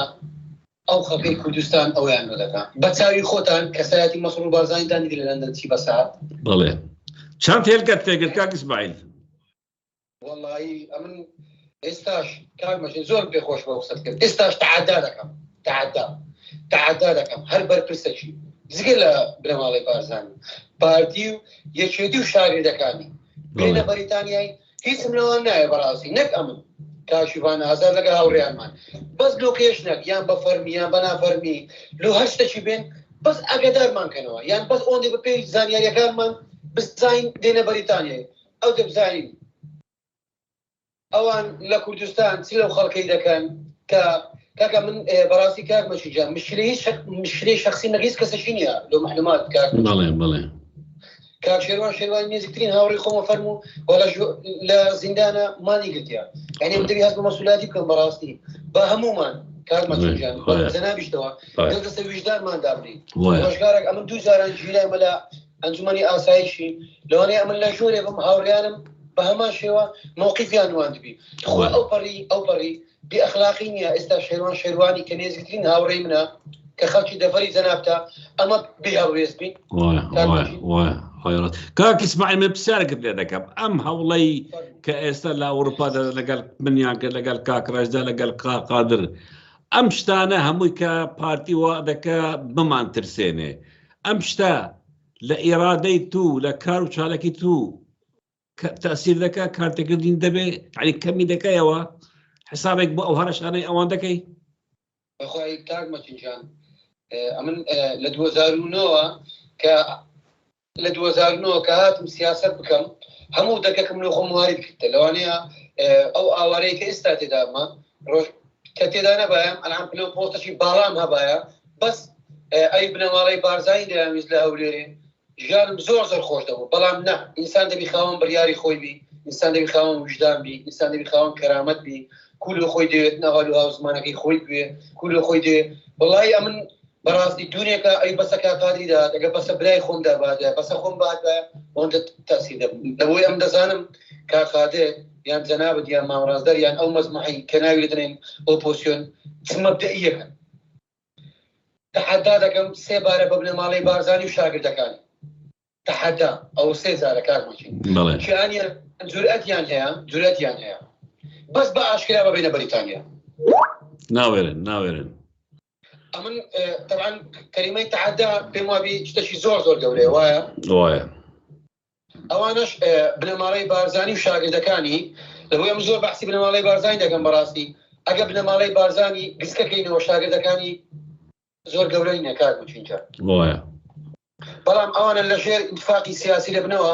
پۆستی وەرەگرن پارەی وەرەگرین امتیازاتی وەرەگرین بابین ئەمە بنەماڵەی بارزانی تێگەیشتی سوکەی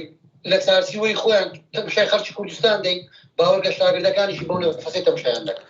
زۆر سپاس کاکی یاسینگیان قسەکانت زۆر جوان دەست خۆشی لێ دەکەم حەزمان کە زیاتر قسە بکەم بەڵام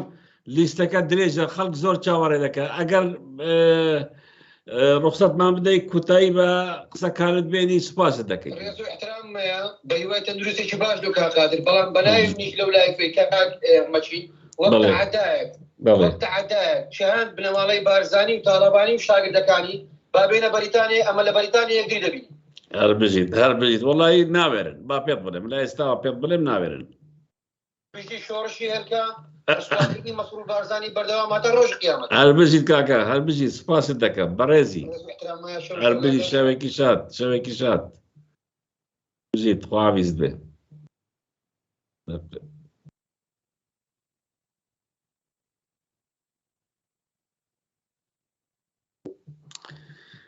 هەوڵدەنگ ئێستا کاک دکتۆر محەممەد کیانی دکتۆر گیان بەخێر بیت. سەرچاو دکتۆر محەممەد کیانی ئەندام پەرلەمانی عێراق خولەی بڵێ یەکەم خولە بوو یان دوام خولە بوو ئێستا لەگەڵ منە لەسەر خەت کاک دکتۆر ئەوەی بیستوتە کە دوێنێ هەوڵەیەکیان داوە لەگەڵ کا قادر نادر لە ستۆکهۆلم بۆ چۆنت قسەکانت چی ئەگەر پێمان بڵێ پێ خۆشحاڵ دەبین. پێچەکی دەمێ سەری ڕێز و نەوازش بۆ زیندانیانی سیاسی دابنوێنم کە لە خەباتی دەرسی بوونان ئەوە چەند ڕۆژە ئەوە شتێکی گەلێک جیاوازە لە خەباتی کوردە. هیوادارم خەباتی ئەوان ژیانی ئەوان ببێتە مەنارێک بۆ سەربەستی بۆ ئازادی بۆ بەرزکردنەوەی ڕۆحی ئازادی خوازی لە ناوگەلی کوردە. ئەوە شێوازێکی نوێیە دکتۆر لە زیندانی حکومەتی هەرێم کۆمەڵی چالاکوانی سیاسی و زیندانی سیاسی دەست بە مانگرتن بکەن شێوازێکی نوێیە لە خەبات یعنی ئەوان لە دەرەوەش خەباتیان کرد لە ناو زیندانیش هەر خەبات دەکەن. بەڕاستی من ئەوە بە هەڵوێستێکی یان بە شێوازێکی خەباتی نوێدا دەنێم کە ئیسراری ئەو کەسانەیە بۆ ئەوەی ئەو ئازادی پێشێنکرایە بدەڕێتەوە. ئەوە زۆر زۆر گرنگە. ئێمە هەر کەسێکی گەری کورد گوێی لەو قسانەی ئێمە دەبێت ئەوە لێک بداتەوە مەسەلەی ئەوان تەنها برسیبوو نییە بۆ ئازادیکردنی خودی خۆیان نەخێر بۆ ئازادیکردنی ڕوحی نەتەوەیە ئەوە میگەکەیە دەبێت ئێمە لەو مەسێجە بکەین. ئەگەر لەو مەسێجە نەگەین ئێمە گەمژەینە. ئەوەی ئێمە مشکلەی ئێمە ئەوەیە ناهوشیاریە نەبوونی هوشیاری بۆ مەسەلەی نەتەوایەتی بۆ بوونی نەتەوایەتی بۆ کۆمەڵگە و بۆ پێکەوە بوون وای لێکردینە کە ببین ئامادە بین ببینە عەبەد وەک ئەو کەسانەی کە بینیمان لە بۆنەکانە کە پلەی باڕایان پێدراوە بەڵام خۆیان هێشتانەکە بە عەبد دەزانن و بە خزمەتکارێک دەزانن. ئەوانە مەسەلەیەکی زۆر زۆر گرنگە. ئێمە پشتگیری ئەو زیندانانی سیاسی بکەین و ڕوحی زیندانانی سیاسی لە خۆمانە بڕوێنین بۆ ئەوەی بتوانین بگەینە ئازادی. لاگەی کەسەوەیە بەڕاستی من زۆر نیگەرانم لەوەی کە کاقادر تووشی ئەو محاولەیە بووە کە محاولەی تیرۆرکردنیەتی ئەوە یەکەم کەس نییە کە قادر تووشی بۆ بێ زۆران کەسی کەسبەر تووشی بێ و هەمومان معرەزین بۆ ئەوستا بەڵام خۆشبەختانە ئەوەیە کە بەسەر ناتی ڕزگاری بووە. ئێمە دەبێت ڕوحی ڕوح و سەلامەت ژیانی هاوڕێیانی خەباتی ئازادی ڕەنگە لێک دووریش بین لە هەندێک شتە ڕەنگە پێکەوە کاری سیاسیشمانێت بێت. بەڵام مهم ئەوەیە کە دەزانین یەکێک ئینسانێکی ئازادی خوازە دەبێ هەمومان خەمخۆری بنەوە هەمومان خۆمان بە کەسێک بزانین وەکو ئەوەی بکەیت دەمینێتەوە یەک شتەکە بەڵێ مەسەلەی ئەو تیرۆریستانە هەمووی چیا بۆ بە کۆلەکردنی کۆمەلگای کوردیە بۆ شێخێک کە عایلێکە ئێستا یان تاالبانیە لە منطقەی سلێمانی یا بازرگانە لە منطقەی هەولێر و دۆک ڕەفزکردنی کۆیلایەتی گەڕانەوەی کۆیلایەتی دروستکردنی سیستەمی کۆیلایەتی دەبێت ڕەفز بێ لەلایەنە هەتا ئێستا مەسعود بارزانی پێشەوەی بمرێت دەیەوێت ئەو کۆیلایەتیە بەڕاستی بیکاتە شتێکی گشتی بیسەپێنێ بەست گوتە ئێمە دەبێت هەموومان ڕەمزی کۆیلایەتی مەسەلە نییە من هیچ مشکلێتم لەگەڵە عایلەی بارزانیا کەسێک نییە لەناو عایلەی بارزانیا بەڵام من مشکلەی فکریم هەیە مشکلەی کۆمەڵگای کوردستانیم هەیە نەتەوەی کوردم هەیە لەسەر ئەوەی کرد نەتەوەی کورد دەبێت تاکێکی ئازاد بێت ئەوە نانەوە تاکی ئازاد لە کوردستان هەیە بۆ ئەوەی ئێمەش ئەو خەباتە و ئەو هەوڵە دەدەی دکتۆر تاکو تاکی کورد ئازاد ببێت تاکو ملەتی ئێمە ئازاد ببێ خەباتی ئێمە هەمویان تەواوکەری یەکترینە ئەوانەی زیندان و دەرەوەی زیندان و ئەوروپا و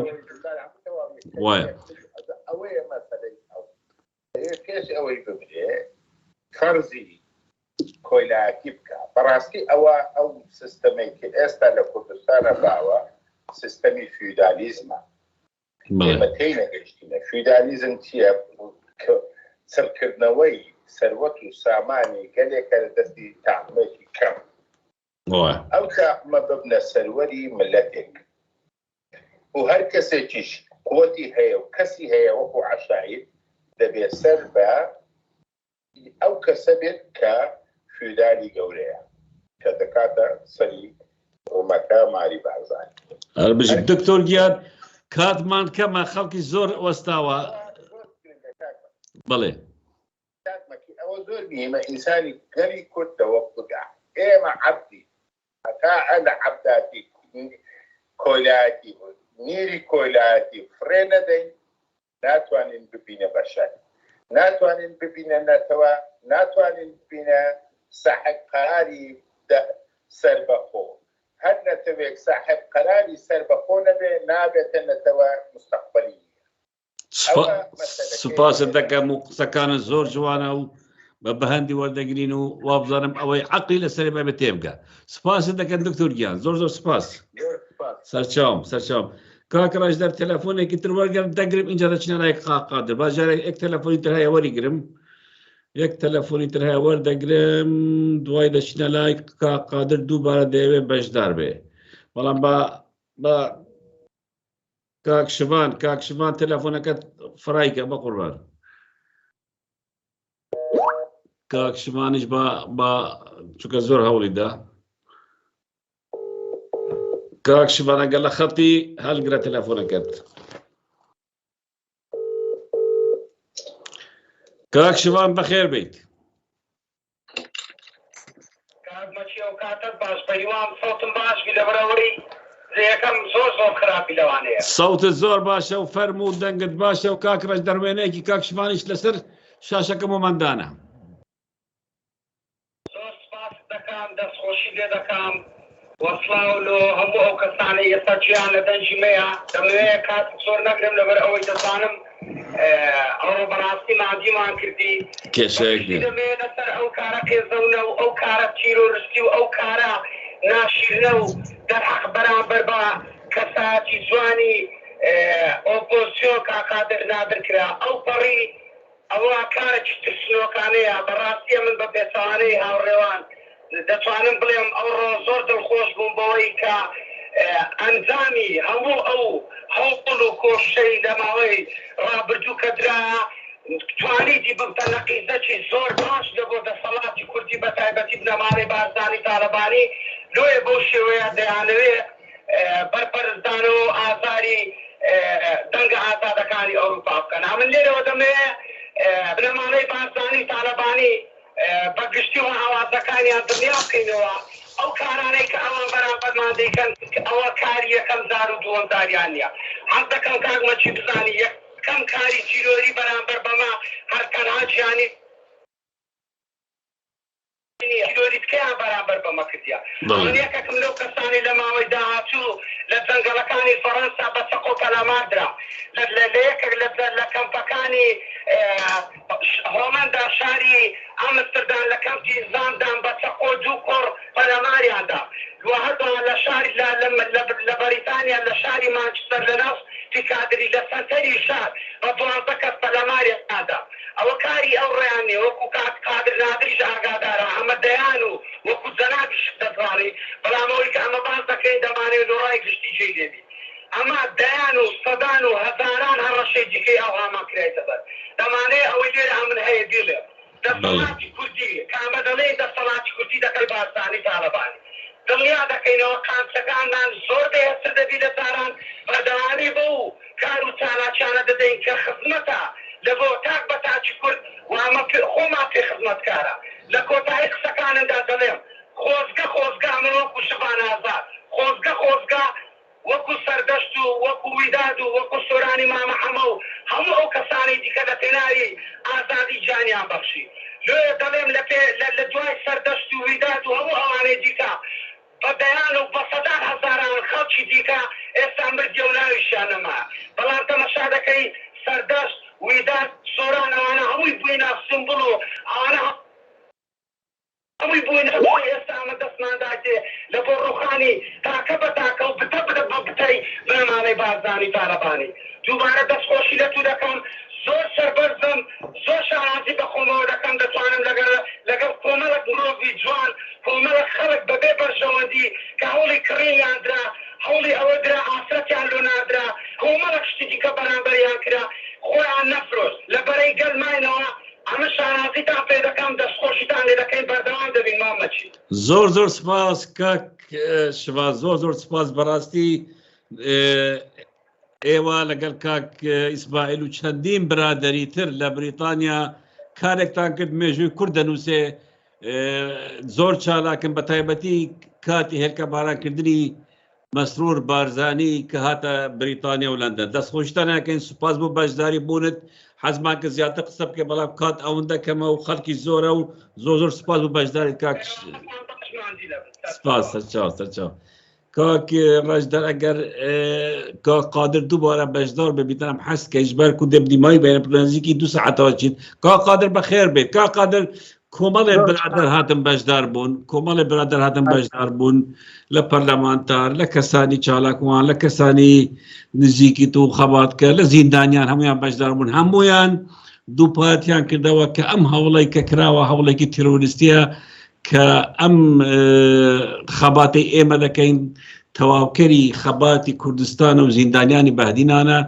و ئەم کارە وامان لێ نەکە کە پاشە کەسە بکەین یان بوەسین یان لاواز بکە بەڵکو ئێرادەمان بەهێز دەکە کۆتایی قسەکانت و بەرنامەکەش بە دوای دێنین فەرموو من زۆر سپاس بۆ هەموو هاوڕێ و شکوبرا ئەزیزانە تێک و شەر و مادونە ناسان کە هەریەکەیان سیمبولێکن کە هەریەکەیان بوونەتە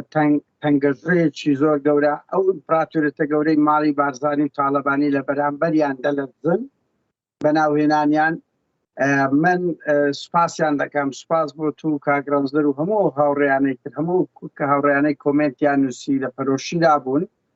ئەمە کاروانی خەباتە ینی نەک لە ناوکرد لە ناو حرەکەی ئازادی لە قۆناغی عبودیەتەوە لە قۆناغی دەرەبەگاتیەوە تا ئێستاگا لەو ئەوروپاش خەبات بۆ ئازادی تەواو نەبووە و تەواویش نابێتن و هەموو قوربانی تێکۆشانەی کە مرۆڤادی بەدەستینا دەبی خەڵک باش بزانی بە خوێن دراوە بە شەونخوونی درایە بە ئەشکەنجە دراوە و ئێمە لەو ئەوروپایە چۆن تەنگمان هەموو مەسئولی هەرە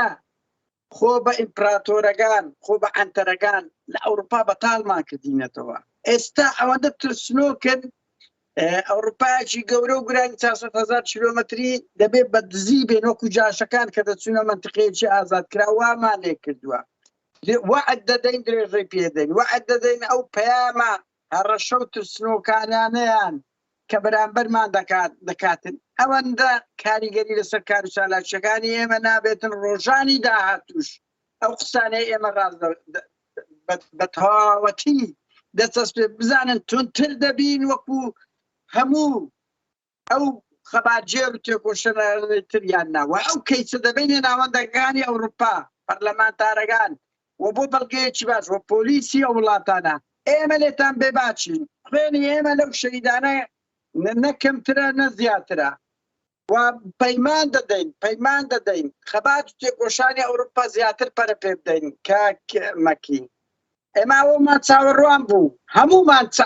من دەمە یەک خاڵ بڵێم بڕوا بکەن هەر هەموومان ئەوانەی کە خەبات دەکەین چاوەڕێی ئەو گرتن کوشتن تیرۆرکردندای لەو ئەوروپایش یعنی ئەوە دڵنیابن ئەمە بە بوو مێژوو بمینێ چەند جاری تر گوتومە ئێستاش دەڵێمەوە خوێنی ما با ببێتە بەردەبازێک لە بۆ